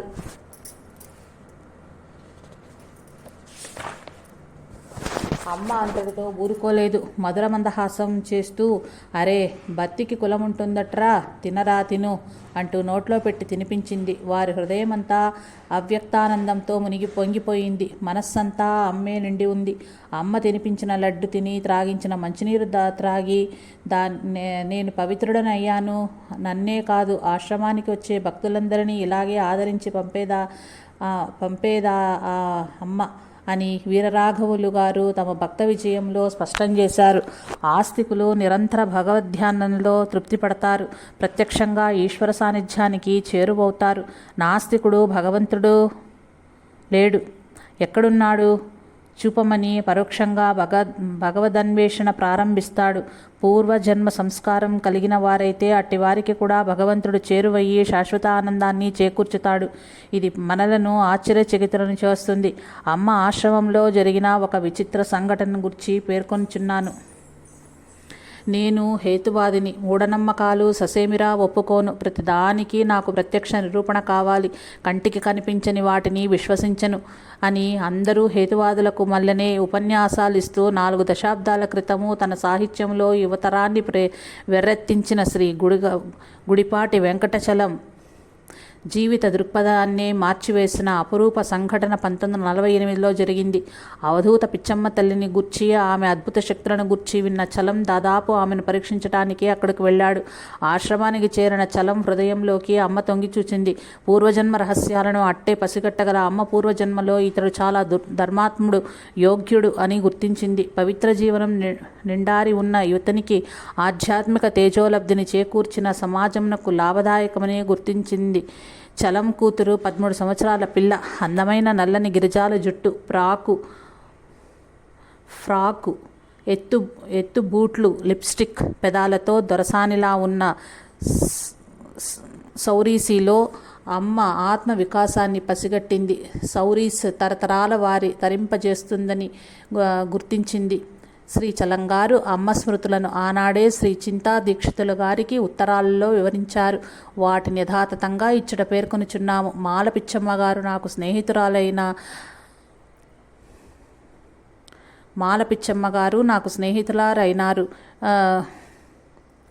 ఆమె సౌరిస్ అంటే ప్రేమ పడుతోంది.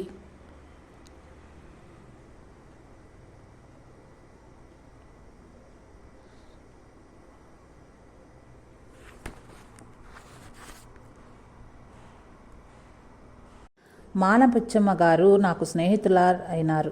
షీ అడోస్ సౌ. ఆమె సౌరిస్ అంటే ప్రేమ పడుతోంది. త్వరలో సౌ చాలా గొప్ప జ్ఞాని కాబోతుందని తన శిష్యులలో ప్రచారం చేస్తున్నారు. ఆ శిష్యురాలు సౌ కోసం వస్తున్నారు. సౌని వాళ్ళ ఊళ్లకు ఆహ్వానిస్తున్నారు. నన్ను చూడగానే ఆమె నా చేతులు పట్టుకుంటారు. ప్రతిసారి తనకేమన్నా తెచ్చిపెట్టమంటారు. ప్రతిసారి నా చేత ఏదో ఒకటి తినిపిస్తారు. మన ముందే తినమంటారు. కొంచెం సేపు తన ప్రక్కన కూర్చోబెట్టుకుంటారు. ఓ రోజు నా భూత భవిష్యత్తులు చెప్పారు. ఆమె ఏమీ పట్టకుండా కూర్చుంటారు నాతో. తటాలున ఒక దయాంత రంగం ఆమెలో ఉదయిస్తుంది. కాబోలు చిరునవ్వుతో చాలా ప్రేమగా నా ముఖం చేతులు తాకుతారు. ఆమెలో హాస్య ప్రియతత్వం ఉంది. నాకు ఈ స్థలం అసహ్యం పుడుతోంది. ఓ చక్కటి ఉదయం ఎగిరిపోతాను అట్లా ఎక్కడికో అని ఎంతో కొంటెగా నవ్వుతారు. మరి ఒకప్పుడు ఆశ్రమమంతా సౌరిస్కి ఇస్తానంటారు. పిచ్చమ్మగారు నాకు కొన్ని సలహాలు ఇచ్చారు. ఎప్పుడూ ఓం అనమన్నారు. ఆమె ఫోటో తీసి ఆమె జీవితం వ్రాయాలని ఉంది నాకు. సండే టైమ్స్లో కృష్ణ పత్రికకు ఆమె జరగాలంటే జరుగుతుందా పని? పిచ్చమ్మగారు నిన్న చాలా చక్కని సంగతులు మాట్లాడారు. ఆమె అంటారు, నీకు 5 కాదు 6 పిల్లలు. నేనొక్కదాన్ని. నువ్వు మా 6 కోసం ఇట్లా కష్టపడి సంపాదించాలి అని ఒకటే నవ్వుతారు. నా చేతులు పట్టుకుని ధ్యానంలో పడిపోతారు. నా ఒళ్ళంతా తాకుతారు.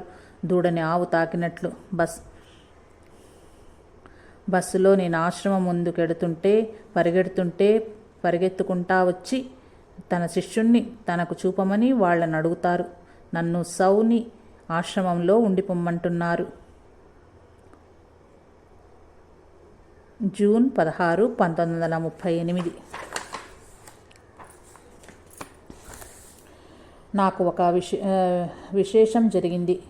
నిన్న పిచ్చమ్మగారు మేలుకొని ఉండే రోజనుకొని ఆమె 2 రోజులు సమాధిలో, ఒకరోజు మేల్కొని ఉంటారు. ఆమె ఆశ్రమానికి వెళ్ళాను. ఆ రోజు మేల్కొనే రోజు కాదు. ఆశ్రమంలో ఒకరూ లేరు. ఎవరో ఒక అమ్మాయి కనపడి పిచ్చమ్మగారు పడుకునే గది చూపి నన్ను లోపలికి వెళ్ళమంది. ఆమె గదిలో మేల్కొని ఉన్నారనుకుని వెళ్ళాను. ఆమె సమాధిలో పడుకుని ఉన్నారు. నేను వెళ్ళగానే ఆమె కళ్ళు కష్టం మీద కొంచెంగా తెరిచి చేతులు నా వైపు చాచారు. నన్ను ఆమె తన నడుం మధ్య వంపుల్లో కూర్చోబెట్టుకుని ఒక చేతిని నా వీపు మీద వేసి 2వ చేతిలో నా గుండె కోసం వెతికారు. కానీ డబ్బు, నా కళ్ళద్దాలు ఉన్న నా జేబు అడ్డమయ్యింది. ఆ యత్నం మాని ఇంతలో మళ్ళీ సమాధిలో పడ్డారు. నా కాళ్ల నుండి పైకి విద్యుల్లతలను ప్రాకటం ప్రారంభించాయి. రక్తమంతా తలలో చేరినట్లు అనిపించింది. చెవులలో పెద్ద హోరు. 5 నిమిషాలలో వెళ్ళిపోవాలనుకున్నా. నేను అట్టా గంట కూర్చున్నాను.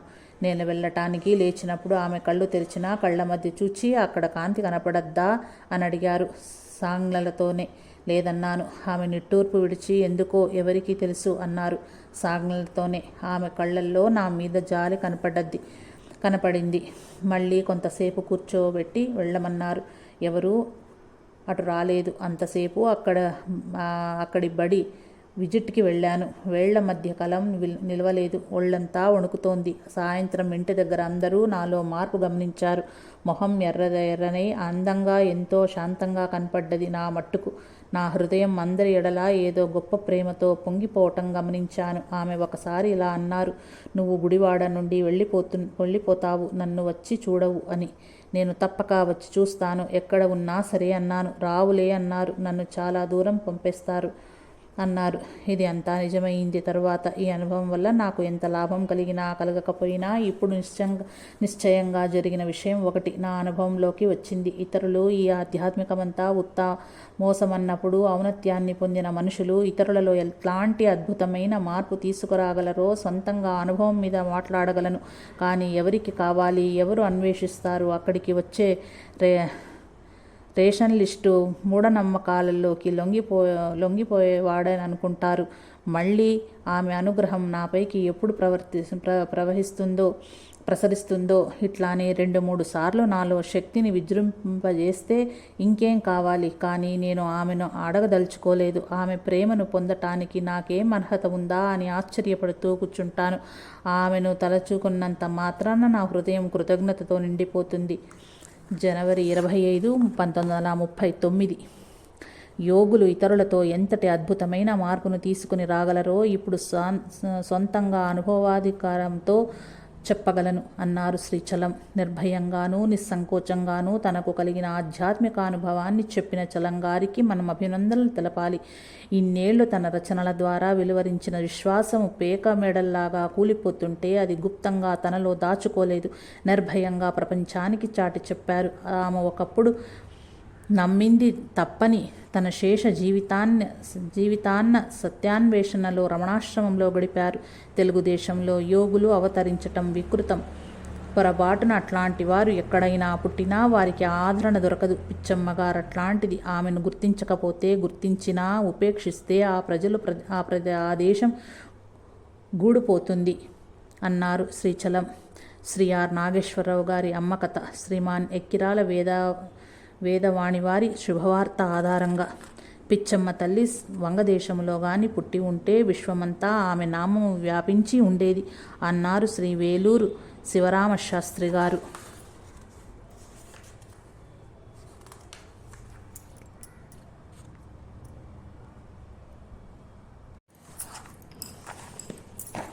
మహాపండితుడి నుండి పామరుల వరకు అమ్మకు అనేక మంది భక్తులున్నారు. శ్రీ ఉన్నవలక్ష్మి నారాయణ దంపతులు, శ్రీ వేలూరి శివరామశాస్త్రి, శ్రీ కాటూరి వెంకటేశ్వరరావు, శ్రీ గుడిపాటి వెంకటచలం, శ్రీ త్రిపురనేని గోపీచంద్ మొదలైన పండితులు, కవులు, సరస్వతి ప్రసన్నులైన వీరందరూ అమ్మ దర్శన భాగ్యమును పొందిన వారే.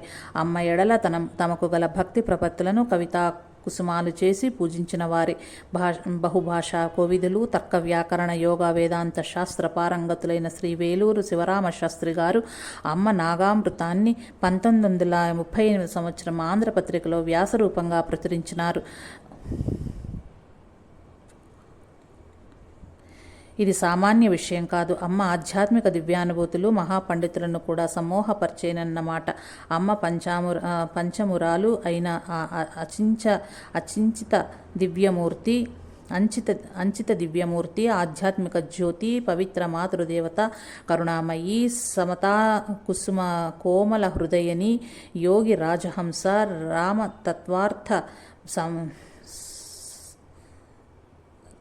రామతత్వార్థ సన్నద మానవ సేవాంకితోజ్వలుల జీవి.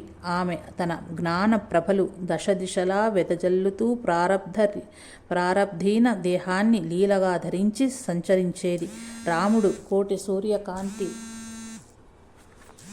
అమ్మ హృదయం సహస్రదళ పద్మం.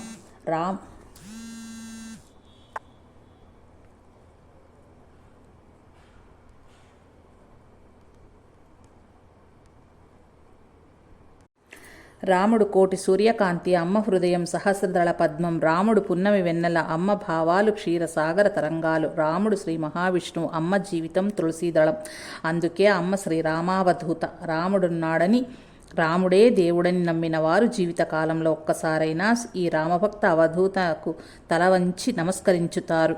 ఇలా అమ్మ ఎందరికో ఆరాధ్య దైవమైనది. శ్రీమతి పిన్నమనేని వెంకమ్మ, వేములవల్లి వరలక్షమ్మ, బుచ్చమ్మ, బాలయోగిని, శ్రీమతి అన్నపూర్ణమ్మ, శ్రీమతి మంగమ్మ, శ్రీమతి పిన్నమనేని వెంకట నరసమ్మ, శ్రీ పిన్నమనేని రామకోటి నాగయ్య, శ్రీ నాగిరెడ్డి వెంకట సుబ్బయ్య దంపతులు, శ్రీమతి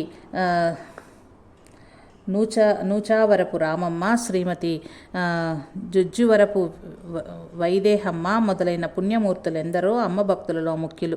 అమ్మను త్రికరణ శుద్ధిగా సేవించి తరించిన వారు. ఇందులో మాచవరపు రామమ్మ గారు బ్రాహ్మణశ్రీ, తత్వ విచారణశీలి, పతివ్రతమా తల్లి. ఆమెను దగ్గరకు పిలిచి, ఒసే బాపన బొమ్మ, ఇదంతా తుమ్మల బీడు, ఎలా ఫలవంతం చేస్తావో తల్లి అందట. అమ్మ మాటల అంతరార్థం గ్రహించిన ఆమె జీవితమంతా ధర్మోపదేశాలు చేస్తూ గడిపింది. ఇంటింటా గీతా పారాయణం చేసేది, వేదాంత చర్చలు జరిపించేది, పూజలు దాన ధర్మాలు జరిపించేది. తుమ్మలబీడు లాంటి మానవ హృదయ క్షేత్రాల ఆధ్యాత్మిక వసంతాలు నింపింది. అమ్మ ఆజ్ఞను తలదాల్చి జన్మ సార్థకం చేసుకున్నది రావమ్మ. బుచ్చమ్మ బాలయోగిని, అమ్మ ప్రథమ శిష్యురాలు. అలనాడు రుద్రభూమిలో అమ్మను వెన్నంటి తిరిగినది ఈ భక్తురాలే. అమ్మ స్థూల దేహానికి ఏమాత్రం ప్రాధాన్యత ఇచ్చేది కాదు. ఇందులో గాలిపోతే ఏముందిరా అనేది చివరి రోజుల్లో కర్ర పట్టుకుని నడుస్తా ఈ కట్టెకు ఈ కట్టె సాయం అంటుండేది. కాలగతి అనివార్యం. కాలం తన కడుపులో ఎన్నెన్నో విషాద మధుర స్మృతులు ఇమిడిపోయినాయి. అది 1951 జనవరి నెల. ఒకరోజు అమ్మ తన భక్తులతో, ఈ మఠం తగలబడిపోతోంది అన్నది నిస్సంకోచంగా. భక్తుల మనస్సు కలవరబడింది. ఆశ్రమంలో ఏదో సంచలనం రాబోతున్నదని ప్రతి హృదయం కంపించింది. 2 రోజులు గడిచాయి. ఒరేయ్ వంటవాడు పైకెక్కుతున్నాడు, ఇక వంట తయారు కాదు అన్నది అమ్మ. రాశీభూతమైన శాంతి దూతలా కనిపించింది. ఇంతకాలం ఆశ్రమానికి వచ్చిన ప్రతి ప్రాణిని అక్కున చేర్చుకున్నది, ఆదరించింది. నాగామృతాన్ని ప్రోక్షించినది. ఇప్పుడు తన భౌతిక కాయాన్ని ఆశించి ఆశ్రమ ప్రవేశానికి సంసిద్ధురాలవుతున్న మృత్యుదేవతను కూడా స్వాగతం పలికి ప్రేమాలింగనానికి సంసిద్ధురాలైంది మహాతల్లి. అమ్మ మర్మ గర్భిత వచనాలు శిష్యులు గ్రహించుకోగలిగారు. భయభ్రాంతులయ్యారు.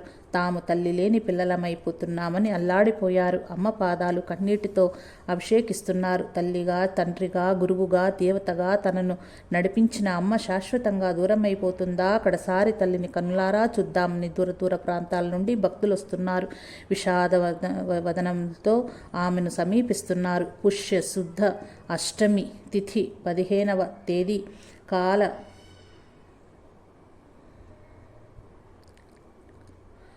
కాలయ వినకను తొలగించి నిలిచింది.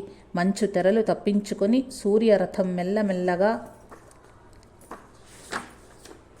ముందుకొస్తోంది. పౌష్య భానుడు తేజస్సు తగ్గి నీరసంగా లోక సంచారానికి బయలుదేరాడు. తూర్పున అరుణ రాగం నిషాద గీతం పాడుతున్నట్లు పక్షుల ధ్వనులు కూడా గుబులుగా వినిపిస్తున్నాయి. హేమంత సూర్యకాంతి రేఖలా ఉంది అమ్మ. కొడిగడుతున్న దీపశిఖలా ఉంది ఆశ్రమం. ఈ రాత్రి 1 గంటకు దీపం మారిపోతుంది అన్నది అమ్మ.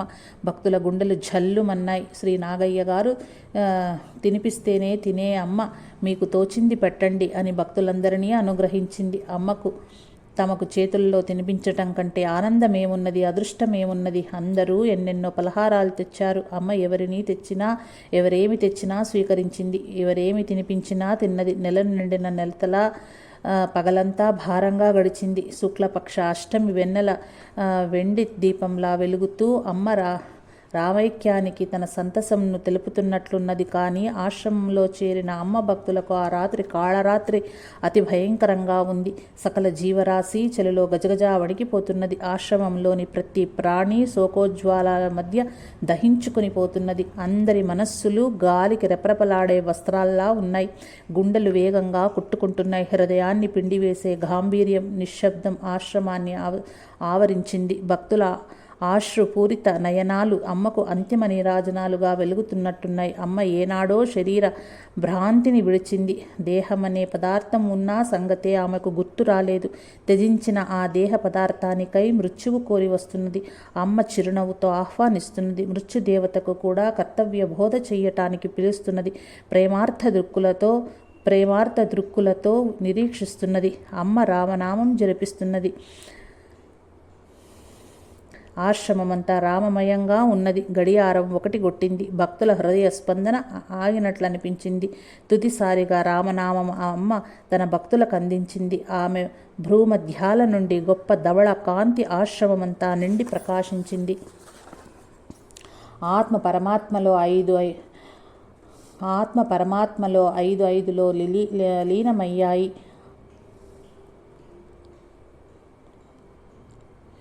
మోమున దరహాస దీప్తి చెక్కు చెతరలేదు. కన్నుల శాశ్వత విశ్రాంతి నెలకొన్నది.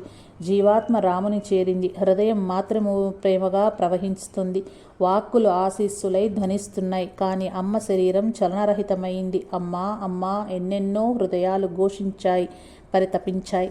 అమ్మ ఆఖరి శ్వాసలో అందించిన రామనామం అందరిలో ఊపిరి అయి నిండిపోయింది. మహా చైతన్యమై ఆవరించింది. శ్రీ కొమ్మరాజు లక్ష్మీకాంత యోగివర్యుల ఆధిపత్యమున అమ్మ సమాధి కార్యక్రమాలను శాశ్వతంగా జరిగాయి. మహావైభవంగా అమ్మ శిలా విగ్రహ ప్రతిష్ఠ జరిగింది. నమ్మిన వారికి ఇంటింటా ఇలవేల్పు అయి వెలిగింది అమ్మ. అమ్మ ఆజ్ఞను అనుసరించి దేవీ రూపంలో ఉన్న నల్లరాతి విగ్రహాన్ని అమ్మ సమాధిపై ప్రతిష్ఠించినారు. తరువాత అమ్మ పాలరాతి విగ్రహ ప్రతిష్ఠ జరిగింది. అమ్మ సిద్ధి పొందిన తర్వాత ఈ పాలరాతి విగ్రహం ప్రతిష్ఠించారు కాబట్టి ఆ మూర్తి సిద్ధేశ్వరిగా ప్రసిద్ధిగాంచింది. భక్తులు ఆ 2 మూర్తులను నల్లమ్మ, తెల్లమ్మ అని ఆప్యాయంగా పిలుచుకుంటారు. నేటి వరకు కొలుచుకుంటున్నారు. మానవ కళ్యాణ కోసం అవతరించిన మహామహులు, పరివ్రాజకులు, యోగులు, అవధూతలు తమ ఆశయాలను, ఆదర్శాలను, సిద్ధాంతాలను తమ తరువాత కూడా విశ్వసేవకు పయుక్తం చేస్తారు. తమ ప్రబోధలను, దివ్య శక్తులను తమ శిష్యుల ద్వారా ప్రపంచవ్యాప్తం చేస్తారు. మానవాభ్యుదయానికి పరోక్షంగా ప్రయత్నిస్తారు. వారి ఆదర్శాలు మానవ హృదయంలో జీవనదులై ప్రవహిస్తాయి, ఆత్మలలో జ్ఞానజ్యోతులై ప్రకాశిస్తాయి. అదేవిధంగా మన అవధూత మాత తన ప్రియ శిష్యురాలైన రాజేశ్వరీ మాత ద్వారా తమ ఆశయ సిద్ధికి సంకల్పించింది. తన ప్రబోధాలను ప్రజలకు అందించే దేవదూతగా ఎన్నుకున్నది. ఆధ్యాత్మిక తత్వాన్ని, రామగుణానుభవాన్ని, ధర్మాచరణను త్రివేణి సంగమంగా ఆమెలో నింపింది. జ్ఞానమిచ్చిన గురువుగా, వరాలిచ్చే దైవంగా, ప్రేమ పంచిన తల్లిగా, మనోబలాన్ని, జీవగమ్యాన్ని ప్రసాదించిన తండ్రిగా అవధూత మాతను ఆరాధించి తరించింది. రాజరాజేశ్వరి మాత అమ్మ తరువాత అమ్మగా దుఃఖితులను లాలించింది, బాధితులను ఆదుకున్నది, భక్తులను పాలించింది, శిష్యులను చేరదీసింది. అమ్మ ఆశ్రమాన్ని ఆమె ఆశయాలకు అనుగుణంగా తీర్చిదిద్దింది. శ్రీరామావధూత చరణ రేణువులచే పవిత్రమైన కురుమద్దాలిలో కొడలి నారయ్య, శ్రీమతి రమామణెమ్మ అనే పుణ్య దంపతులు నివసిస్తున్నారు. శ్రీ బలిచక్రం వారి పుత్ర సంతానం తరువాత ఆగస్టు 22, 1923 వారి పుణ్యాల పంటగా ఒక పుత్రిక జన్మించింది. ఆమెకు రాజేశ్వరి అని నామకరణం చేశారు. పేరుకు తగిన రూపురేఖలతో దినదిన ప్రవర్ధమానంగా పెరుగుతుంది రాజేశ్వరి. ఆమెకు 5 ఏళ్లు రాగానే ఆనాటి పద్ధతిని అనుసరించి మేనమామ 13 తెల్లయ్య గారితో మార్చి 16, 1930లో వివాహం జరిగింది. పుట్టింటికి ప్రక్కనే మెట్టిల్లు, మెట్టింటి ప్రక్కనే రామాలయం. అమ్మ బాల్యం లాగానే ఈమె బాల్యం అంతా రామాలయంలోనే గడిచింది. ఆటలాడినా, పాటలు పాడినా రాముని గురించే. రాముడే గురువు, రాముడే సహాధ్యాయి. క్రమంగా ఆమె యవ్వనంలో అడుగుపెట్టింది. ఆగర్భ శ్రీమంతులు, ఇంటి కోడలు. ఆభరణాలకే ఆమె ఆభరణం, అందానికే అందం. అందరు ఆడపిల్లల్లాగే ఆమె అత్తగారింట్లో అడుగుపెట్టింది. ఆమె గృహస్థాశ్రమ జీవితం స్త్రీలోకానికి ఆదర్శం. వినయ విధేయులతో అత్తవారింటిని మెప్పించింది. భర్తకు అనుకూల పతి అయి సంచరించింది. ఇల్లే కైలాసంగా తలిచింది. ఇంట్లో అందరి సేవలను అంకితమయ్యింది. అతిథి అభ్యాగతులను పూజించింది. కడుపు నిండా భోజనం పెట్టేది. ఆమె రాకతో ఆ ఇల్లు లక్ష్మి నివాసమైంది. ఆ ఇల్లు పాలవెల్లిలా పొంగింది. ఆమె మహాలక్ష్మిలా వెలిగింది. చిన్నప్పటి నుండి కురుమద్దాలి యోగిని అవధూత మాతపై భక్తిని పెంచుకుంది. ఆ భక్తి వయసుతో పాటు వృద్ధి కాసాగింది. అమ్మ వాత్సల్యాన్ని సంపాదించుకున్నది. అమ్మకు ప్రియ శిష్యురాలయ్యింది. అప్పటి నుండి తామరాకు మీద నీటి బొట్టులా రొంపిలోనున్న బురదంటని కుమ్మరి పురుగులా సంసారం గడపసాగింది. సిరి దంపతులకు సుగుణాలకు జోడైన సంతాన సౌభాగ్యాన్ని కూడా పొందినారు ఆ దంపతులు. లక్ష్మీ త్రిపురాంబ, పద్మారాణి, ఉమాదేవి, గీతారాణి, దూత రమా కౌముది వారి పుత్రికలు. తిరుమలరావు, శివన్నారాయణ, విజయగోపాల్ పుత్ర సంతానము. గృహస్థాశ్రమ ధర్మాన్ని క్రమం తప్పక ఆచరణలో పెట్టింది రాజేశ్వరమ్మ. తల్లి సహధర్మచారిణిగా భర్తతో కలిసి చేయవలసిన పుణ్యకారాలన్నీ నెరవేర్చింది. ఆమెను సతిగా పొందిన కొసరాజు తలగయ్య గారు ధన్యులు. ఎంత త్వరగా కర్మ విమోచన పొందితే తన మార్గం అంత తొందరగా సుగమం అవుతుందని తాపత్రయపడేది. పిల్లల పెళ్లిళ్ళు, పేరంటాలు ధర్మబద్ధంగా నెరవేర్చినారు. ఇల్లు కళకళలాడుతుండేది. కొడుకులు, కోడళ్ళు, కుమార్తెలు, అల్లుళ్ళు, మనవలు, మనవరాళ్లతో ఇల్లు కళకళలాడుతూ ఉండేది. అయినా ఆమె దేనికోసమో అలమటిస్తూ ఉండేది. ఏదో ఆలోచిస్తూ ఉండేది. ఏ కొరత లేకపోవటమే ఏదో కొరతలాగా అనిపించేది. తులసి పూజ ఆమెకు నిత్య విధి. వంట ఇంటి దగ్గరే తులసి కోట. అక్కడే భక్తులందరూ సమావేశమయ్యేవారు. ఆశ్రమ పూజలకు శుక్రవారం ఒక ప్రాధాన్యత సంతరించుకున్నది. నేడు ఆ విశిష్టతే శుక్రవారానికి సంక్రమించింది. శుక్రవారం ఆశ్రమానికి వెళ్ళటానికి ఎంతో తహతహలాడేది. ఇంటి పనులన్నీ ముందుగానే ముగించుకునేది. ముద్దు మందారాలతో, మల్లెలతో నిరంతరం రామ పూజలు చేస్తుండేది. అమ్మను అర్చించేది. ప్రతి చైత్ర శుద్ధ నవమికి ఆమె ఆధ్వర్యంలో సీతారాముల కళ్యాణం వైభవోపేతంగా జరిగేది. గుణవతిగా, సంతానవతిగా, అనుకూలవతిగా ఈమె భర్తను సేవించేది. భర్త ఆదేశానుసారం పంచాయతీ వార్డు మెంబర్గా ఉండి ప్రజాసేవ చేసింది. అడిగిన వారికి లేదనకుండా దాన ధర్మాలు చేసేది. అనేక గుప్తదానాలు చేసేది. అవధూతమాత ఈమెకు మంత్రోపదేశం చేసింది. నాటి నుండి జీవన విధానం మారిపోయింది. బాహ్యాడంబరాలు తొలగించుకుంది. చీనాంబరాలు వదిలింది. కాషాయ వస్త్రధారణ ప్రారంభించింది. కాంచన భూషణాలు త్యజించి నిరాడంబరంగా ఉంటుంది. అమ్మ నిర్యాణ సమయం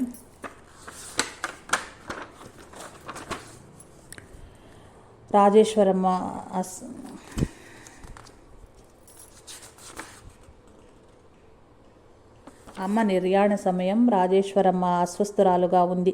దగ్గర లేకపోయింది. వీరబ్రహ్మేంద్ర స్వామి సిద్ధయ్యను దూరంగా పంపినట్లు నన్ను కూడా నిర్యాణ సమయంలో దూరంగా ఉంచావా అని ఎప్పుడూ తలుచుకుంటూ ఉండేది.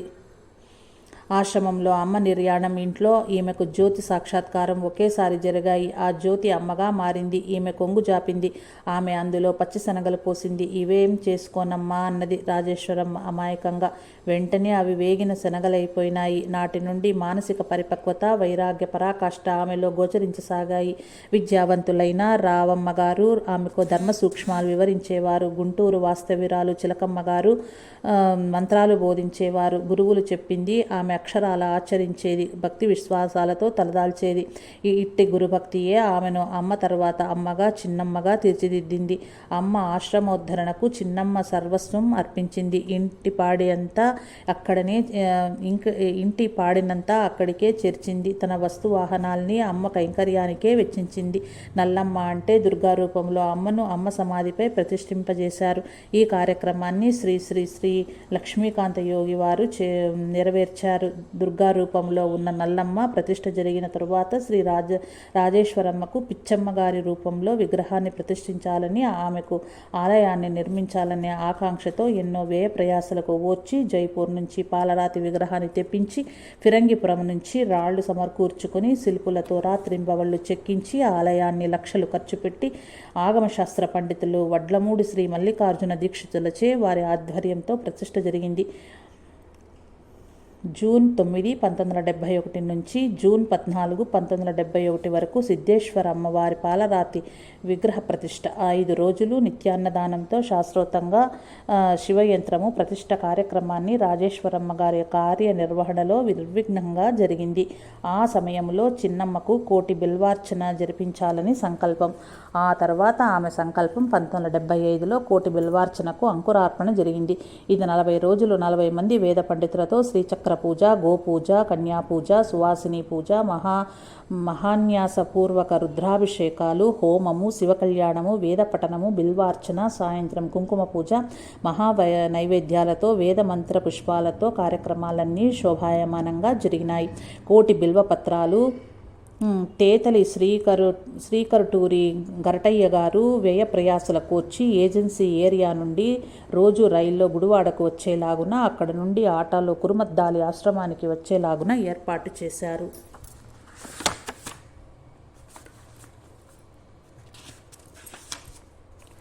మొదట్లో చిన్నమ్మ ఒంటి మీదికి అవధూతమాత వచ్చేది. అమ్మ, నీ సేవ చేసుకుందామంటే ఈ సిద్ధులు ఇచ్చి పడుకోబెడతావా అని బాధపడేది చిన్నమ్మ. సిద్ధిది కాదు, వాక్శుద్ధి ఇచ్చాను అన్నదట పెద్దమ్మ. చిన్నమ్మ కళ్ళు మూసుకుంటే చాలు అమ్మ కనపడేదట. క్రమంగా ధ్యానంలో లీనమై బాహ్య ప్రపంచాన్ని మరిచేదట. అలా సమాధిలో ఉన్నప్పుడు తన బిడ్డల్ని గురించి ఏమీ చెప్పేది కాదు. తోటి మానవుల కష్టసుఖాలు మాత్రమే ఎప్పుడు ఆలోచించేది. వారి సమస్యలకు పరిష్కార మార్గాలు సూచించేది. ఏ పని చేస్తున్నా రామనామస్మరణ మర్చేది కాదు. మాత జనని అని అమ్మను తలుచుకుంటూ ఉండేది. ఆమె ఎంతో నిగ్రహంతో, సహనంతో సమస్యలను ఎదుర్కొనేది. ఏ రాత్రి అయినా విసుగు చెందక భక్తులను పరామర్శిస్తూ ఉండేది. కష్టసుఖాలు విచారించేది. రామనామస్మరణ చేస్తూ వంట చేస్తే రుచిరా అనేది. ఎంతమంది పరిచారకులున్నా సేవకులున్నా తన పనులు తానే నిర్వహించుకునేది. చుట్టుప్రక్కల ఏ ఉత్సవాలు జరిగినా చిన్నమ్మ ఇంట్లో జరగాల్సిందే. పెళ్లి తాంబూలాలు పుచ్చుకోవటం దగ్గర నుంచి పెళ్లిళ్ల వరకు ఆమె ఇంట్లోనే జరుపుకునేవారు. ఎవరింట్లో ఏ శుభకార్యం వచ్చినా ఆమె ఆ నడుం కట్టేది. ఆమె వెళ్ళి వంటింట్లో పని ప్రారంభం చేయగానే భక్తులంతా ఆమెను అనుసరించేవారు. అందరూ కలిసి ఒక క్షణంలో అన్ని పనులు చేసేసేవారు. ఆ ఊరిలో కులామత విచక్షణ లేకుండా ఎవరింట్లోనైనా ఇలానే శుభకార్యాలు జరిపించేది. సాధారణంగా సాధకునికి 6 నెలల్లో కానీ 12 సంవత్సరాల్లో కానీ జ్ఞానోదయం కలుగుతుంది. కానీ చిన్నమ్మకు 6 నెలల్లోనే జ్ఞానోదయం కలిగింది. ఒకప్పుడు ఆమెకు తీర్థయాత్రలు చేయాలనే కోరిక కలిగింది. శ్రీశైలం, శ్రీకాళహస్తి, మహానంది సేవించుకున్నది. నంద్యాల దగ్గర యాళ్ళూరు అమ్మను, పెనుమస్స సీతమ్మ యోగిని దర్శించుకున్నది. తరువాత కాశీయాత్ర కూడా చేసుకుంది. అలహాబాదు, త్రివేణి సంగమం, మధుర, పాండిచ్చేరి, శ్రీ అరవిందాశ్రమము, శ్రీ రమణాశ్రమము సందర్శించినది. కురుమత్తాలి కృష్ణా మందిరానికి మధుర నుండి పాలరాతి విగ్రహం తెచ్చి అర్పించింది. బుచ్చమ్మ బాలయోగిని అంతిమయాత్రకు కూడా చిన్నమ్మ దగ్గర నుండి జరిపించింది. 2 పర్యాయాలు భద్రాచల రాముని సందర్శించింది. గౌతమి స్నానం తన పాలిటి మహాభాగ్యంగా సీతారామ లక్ష్మణ సమేత వైకుంఠరాముని తిలకించటం పూర్వపుణ్యంగా భావించింది. శ్రీ సీతారామ లక్ష్మణ విగ్రహాలను శ్రీరామ అవధూత ఆశ్రమంలో 1982లో ప్రతిష్ఠింపచేశారు. ఏ కార్యం తలపెట్టినా తన కులగురువు ఇలవేల్పైన అవధూతామాతను అర్చించేది. ఆమెకు ఏ ఇబ్బందులు వచ్చినా అమ్మ అభయహస్తంతో నిలిచేది. ఒకసారి మాట పడిపోతే అమ్మ స్వయంగా వచ్చి వైద్యం చేసి మాడ తెప్పించింది. ఆశ్రమంలోని భక్తులు అమ్మకు హారతి ఇచ్చి ఆ హారతి అమ్మ ప్రియ శిష్య రత్నమైన ఈమెకు కూడా ఇచ్చేవారు.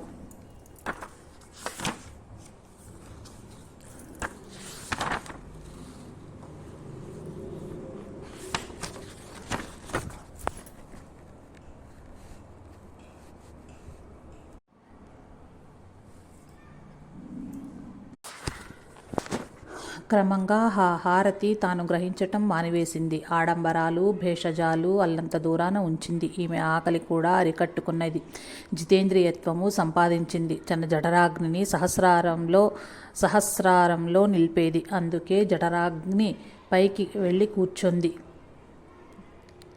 జఠరాగ్రిపైకి వెళ్ళి కూర్చుంది అనేది.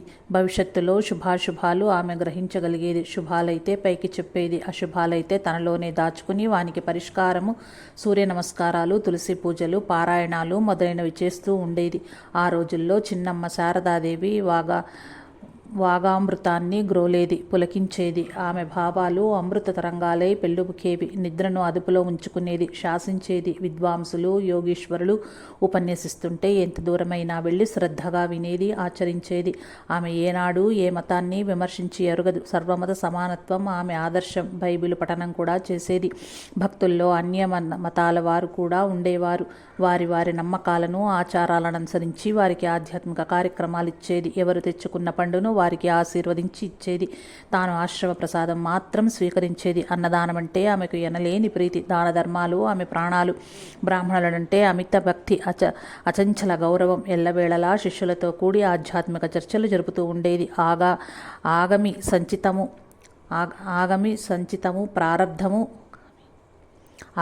సంచితము ప్రారబ్ధము గురించి వివరిస్తూ ఉండేది. తన బిడ్డలను గూర్చి తన స్వార్థం కోసం చిన్నమ్మ ఆలోచించేది కాదు. తనను ఆశ్రయించిన భక్తుల కోసం, ఆర్తుల కోసం ఆరాటపడేది. ఆ ఊరిలో ఎవరింటికి బంధువులొచ్చినా పెరుగు, భోజన సామాగ్రిని పంపేది. కొందరికి వండిన పదార్థాలు కూడా పంపేది. పుస్తకాల్లో ఏముందిరా, మస్తకాల్లో ఉండాలి కానీ పాత మూట విప్పదీసుకో, ఇక కృత మూట కట్టవద్దు అని సహజ సులభ ధోరణిలో చెప్పేది.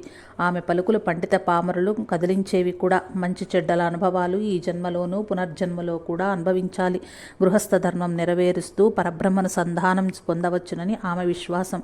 గృహస్థ ధర్మం ఆమెకు అంకస్థితార్థ పేటిక. ఆమె తన భక్తులందరినీ నాన్న, బిడ్డ, బాబు అని ఆప్యాయంగా సౌమ్యంగా పిలిచేది. ఆ పిలుపుతోనే బాధితుల హృదయాలు తేలికపడేవి. ఆమె దైవదూషణ భరించేది కాదు. అమ్మ తిరస్కారం సహించేది కాదు. శ్రీమతులు రావమ్మ, సక్కుబాయి, బసవమ్మ, వెంకటరావమ్మలతో వేదాంత విషయాన్ని విచారం చేస్తూ దివ్య జ్ఞానామృతం భక్తుల హృదయ పాత్రలను నింపేది. వెంకటరావమ్మ చిన్నమ్మకు అభ్యంగన స్నానం చేయించేది. ఆమె సేవలో నిమగ్నమయ్యేది. శ్రీరాముణ్ణి భరతుడు సేవిస్తే భరతుని శత్రుఘ్నుడు సేవించాడు. భాగవత సాంప్రదాయం ఇదే కదా. భరతుని సేవలో శత్రుఘ్నుడు భాగవత శిఖామణి అయ్యాడు. ఆమెను దర్శించటానికి పెద్ద పెద్ద డాక్టర్లు, ఇంజనీర్లు మొదలుకొని నిరుపేదల వరకు వచ్చేవారు. అందరినీ కన్నబిడ్డల్లాగా ఆదరించేది. ఒకసారి జయజయరావు అనే ఇంజనీరు ఆమె దగ్గరికి వచ్చారు. ఆయన గారి కోడలు కడుపుతో ఉన్నది. బిడ్డ కాదు గడ్డ అన్నారు డాక్టర్లు. చిన్నమ్మ ఆమెను తన దగ్గరకు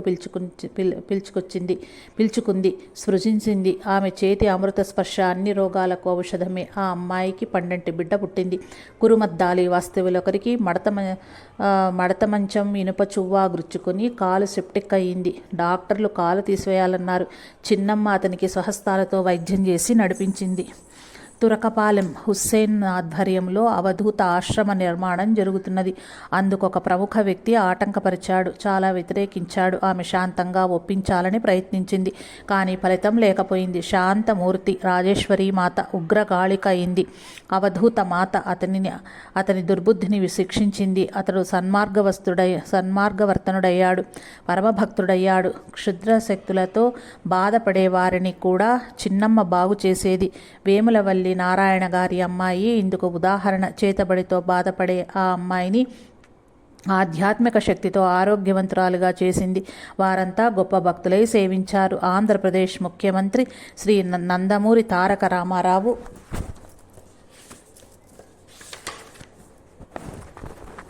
గారు కూడా తెలుగుదేశం పార్టీ స్థాపించినప్పుడు రాజేశ్వరి మాత ఆశీస్సుల కోసం ఆశ్రమానికి వచ్చారు. ధర్మాన్ని కాపాడు, సహకరిస్తాను అని మనసారా దీవించింది. ఆమె ధ్యానంలో ఉన్నప్పుడు కన్నుల అరమోడ్పులయ్యేవి, నల్లగ్రుడ్డు కనిపించేది కాదు. ఇలా ఈ రాజేశ్వరి మాత మానవ సేవే మాధవ సేవగా భావించి ఎందరెందరికో ఆదుకున్నది. ఆ స్వాధ్విలలామ వేదాంత సరోవర రాజహంస దీనజ ప్రియబాంధవి బూర్గం పహాడ్లో ఖమ్మం జిల్లా అవధూత ఆశ్రమానికి రాజేశ్వరి మాత ఆధ్వర్యంలో శ్రీ భగవాన్ బాల బ్రహ్మ లక్ష్మీ నారాయణ యోగి వారిచే నవంబర్ 25, 1984 శంకుస్థాపన చేసినారు. ఆ ప్రదేశమంతా తన పాదధూళితో పవిత్రం చేసింది. భద్రాద్రి శ్రీ రామచంద్ర ప్రభుని ఆలయానికి ఈశాన్య దిశలో అమ్మ ఆశ్రమం ఏర్పాటు గావించింది. ఆమె చరమాంక గడియలు సమీపిస్తున్నాయి. ఆమె తన పాత్ర ముగిసిపోతుంది అని గ్రహించింది. తన గురువు మహర్షి పిచ్చమ్మ తల్లి శ్రీరామవధూత తనకు ఆదేశించిన దివ్యధర్మాలు గృహిణిగా ఉండి నెరవేర్చింది. తనతోనే అమ్మ బోధామృతం, అమ్మ ఆశయం, అమ్మ సేవా తత్పరత అంతం కాకూడదు. ఆమె సంకల్పం వృథా కాలేదు. తమ మహాప్రశస్తానికి 4-5 నెలల ముందే ఆమెకు రామ సాక్షాత్కారం కలిగింది. ఆసుపత్రిలో ఆమెను ఒక ప్రత్యేక గదిలో ఉంచారు. ఒకరోజు డాక్టర్లు, నర్సులు ఆమె గదిని సమీపిస్తున్నారు. తలుపులు వేసి ఉన్నాయి. లోపల ఆమె ఎవరితోనో మాట్లాడుతూ ఉంది. ఆ సంభాషణ సాక్షాత్తు శ్రీరామచంద్రునితో మాట్లాడుతున్నట్లుంది. కొంతసేపటికి తలుపులు తెరిచి లోపలికి వెళ్లారు. ఆమె ఎన్నడూ లేని వింత తేజస్సుతో వెలిగిపోతోంది. ఆమె అర్ధనయనాలు జ్యోతి వెలిగినట్లు ప్రకాశించే పాలభాగం చూచిన వారు ఆమెకు రామ సాక్షాత్కారం అయిందని విశ్వసించారు, నిస్సందేహంగా వెల్లడించారు.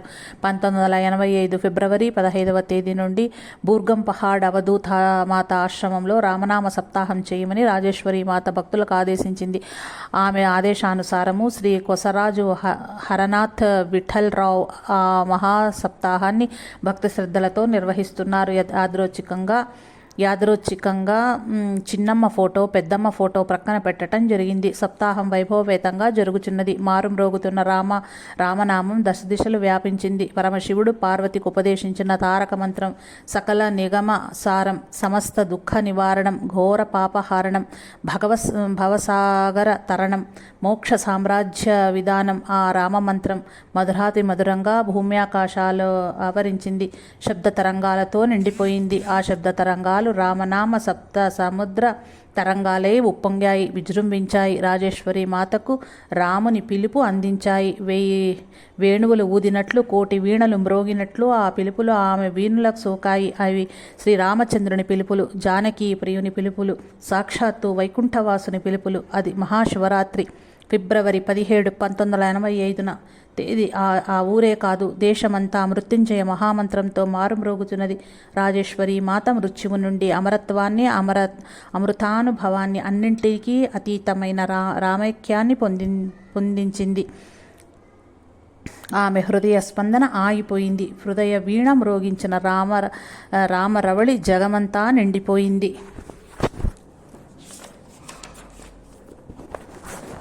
ఆమె కైవల్యం పొందిందనే వార్త అన్ని చోట్లకు వ్యాపించింది. భక్తులంతా పరిగెత్తి వచ్చారు. ఆమె గృహిణి సన్యాసాశ్రమం స్వీకరించలేదు. అందుకే తనకు గృహస్థులకు చేసే విధంగా అంత్యక్రియలు చెయ్యమని తన భర్తకు, బిడ్డలకు కూడా ముందుగానే చెప్పింది.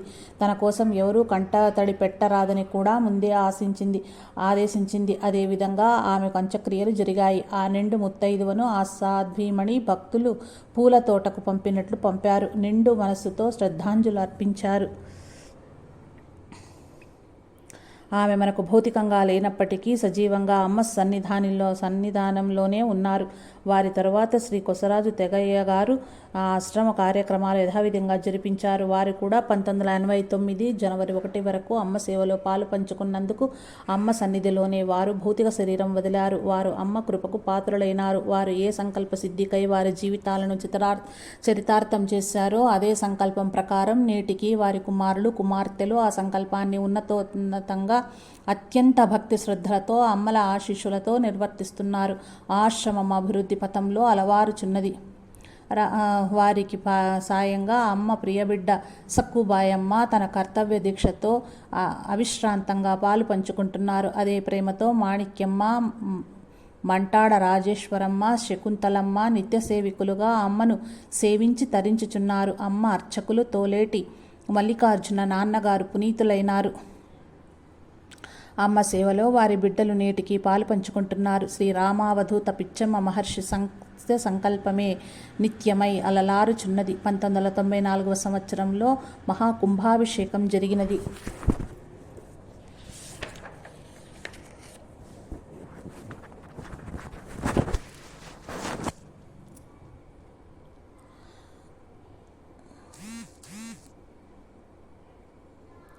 కురుమద్దాలి అమ్మ ఆశ్రమ నిర్మాణం జరిగిన నాటి నుండి శ్రీ యలమంచిలి వెంకటేశ్వరరావు గారి నాయకత్వాన కార్యక్రమాలన్నీ నిర్వహించబడేవి. వీరు బిఎల్ అడ్వకేట్ అమ్మ సేవ ఆశ్రమ సముద్ధరణకు వృత్తిని తృణప్రాయంగా త్యజించి అమ్మ కైంకర్యమే ధ్యేయంగా జీవిస్తున్నారు. పర్వతం వీరభద్ర శర్మ గారు అడ్వకేట్, విజయవాడ నోరి సత్యనారాయణ గారు, పిన్నమ్మనేని రామకోటి నాగయ్య గారు ఈ ముగ్గురు భక్తులు యలమంచిలి వెంకటేశ్వరరావు గారి అధ్యక్షతతో ట్రస్ట్ బోర్డుగా ఏర్పడి ఆశ్రమంలో సత్కార్యక్రమాలు ఎన్నెన్నో చేపట్టిరి.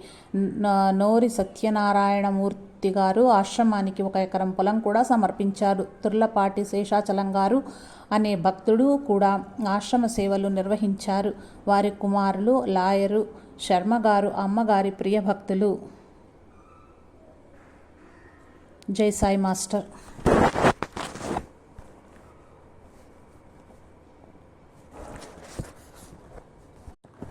అమ్మ ఆశ్రమంలో జరుగుతున్న కార్యక్రమాలు వివరాలు. 1951లో అమ్మ నిర్యాణం జరిగింది. అప్పటి నుండి శ్రీమతి మల్లిరెడ్డి మహాలక్ష్మమ్మ గారు, పిన్నమనేని రామచంద్రరావు గారు, ఎల్ఈఈ యలమంచిలి వెంకటేశ్వరరావు గారు, వేములపల్లి భాస్కర్రావు గారు, మరొక 2 భక్తులు, 6 సభ్యులతో మరొక ట్రస్ట్ బోర్డు ఏర్పడింది. దీనికి యలమంచిలి వెంకటేశ్వరరావు గారు ప్రెసిడెంట్ గాను, మల్లిరెడ్డి మహాలక్ష్మమ్మ గారు వైస్ ప్రెసిడెంట్ గాను వ్యవహరించారు. 1953 నుండి తుర్లపాటి వెంకటేశ్వరరావు గారు అధ్యక్షులుగా బాధ్యత స్వీకరించారు. బల్లి పర్రులాక్ సూపరింటెండెంట్ మాణిక్యమ్మ గారు, తాతినేని బసవమ్మ గారు, యలమంచిలి దుర్గమ్మ గారు మొదలైన భక్తులు ఆశ్రమ సేవలను, అమ్మ కైంకర్యాలను భక్తి శ్రద్ధలతో నిర్వహించారు. నేటి వరకు యలమంచిలి వెంకటేశ్వరరావు గారే ప్రెసిడెంట్గా వ్యవహరిస్తున్నారు. మృదు స్వభావులు, భక్తులకు ప్రీతిపాత్రులు. స్వర్గీయ రాజేశ్వరి మాత భర్త శ్రీయుతులు కొసరాజు తెలగయ్య గారు కార్యదర్శిగా వ్యవహరిస్తూ అమ్మ ఆశయాల మేరకు ఆశ్రమంలో అనేక నూతన కార్యక్రమాలు చేపట్టి నిత్య కళ్యాణం పచ్చతోరణం గావించారు. ఆశ్రమం వెలసిన నాటి నుండి ఈనాటి వరకు అక్కడ అమ్మ బోధామృతం ప్రవహిస్తూ ఉంది. రామనామ సప్తాహాలకు, ప్రణవనాదాలకు ప్రసిద్ధికెక్కింది. జిజ్ఞాసపరులైన అనేక మంది భక్తుల వేదాంత చర్చలతో, ఉపన్యాసాలతో ఆధ్యాత్మిక దీపమై ఆస్తికతా జ్వాలయై వెలుగుచున్నది. నేటికిని పూజా కార్యక్రమాదులు జరుగుచున్న కురుమద్దాలి అమ్మ ఆశ్రమం శ్రీరామావధూత పిచ్చమ్మను ఊరిలోనూ చుట్టుతూ ఉన్న ఊళ్ళలోనూ విదేశాలలోనూ కూడా ఆమెను ఒక తల్లిగా, ఒక ఇలవేల్పుగా, ఒక దేవిగా, ఒక ఆధ్యాత్మిక గురువుగా ప్రేమగా పూజిస్తున్నారు, ధ్యానిస్తున్నారు. ఎవరింటిలో ఏ శుభకార్యము కానీ ఏది జరిగినా వారి స్థితిని బట్టి చీరలు, రవికలు, పసుపు, కుంకుమాలు, పూజా ద్రవ్యాలను, ధన ధాన్యాలను, వస్తువులను భక్తితో సమర్పించుకుంటున్నారు. ఇప్పుడు పల్లెటూరులో గుడులలో కూడా పూజ సరిగా జరుగుట తక్కువై ఈమెకు మాత్రం నిత్యం ధూపదీప నైవేద్యాలతో అభిషేకాలతో అల్లలారుచున్నది. శుక్రవారం కుంకుమ, తమలపాకు, పువ్వులు, బిల్వము 4 వారాలు 4 విధములా జరుగుచున్నవి. నెల పౌర్ణమి ముందు ఏకాదశికి సత్యనారాయణ స్వామి వ్రతము, సంవత్సరానికి 1 రోజున వారి పేర జీవిత పర్యంతరం పూజ, మండలాభిషేకాలు 40 రోజులు, వినాయక చవితి, కృష్ణాష్టమి, శ్రీరామనవమి, అమ్మవారి నవరాత్రి 9 రోజులు ఉత్సవాలు, కార్తీక సమారాధన, మహాశివరాత్రి, అమ్మగారి ఆరాధనోత్సవాలు 9 రోజులు. ఎవరైనా అన్న సమారాధన చేసుకునే వారికి ప్రత్యేక రోజుల్లో ఏర్పాటు, పెళ్లిళ్ళు చేసుకోవటానికి కళ్యాణ మంటప వసతి, ఇంకా అక్షరాభ్యాసాలు, అన్నప్రాసనాలు, ఉయ్యాలలు, అష్టోత్తర సహస్రనామాలు, అభిషేకాలు జరుగుతాయి. ఆంజనేయ స్వామికి, సుబ్రహ్మణ్యేశ్వర స్వామి వారికి అర్చనలు, అభిషేకాలు జరపబడును. ఎవరి విశ్వాసమును బట్టి వారి కార్యక్రమాలను జరుపుకుంటారు. అమ్మవారి కృపకు పాత్రులగుదాము. మంగళం మహత్. శ్రీ శ్రీ శ్రీ. సర్వే జనా సుఖినో భవంతు.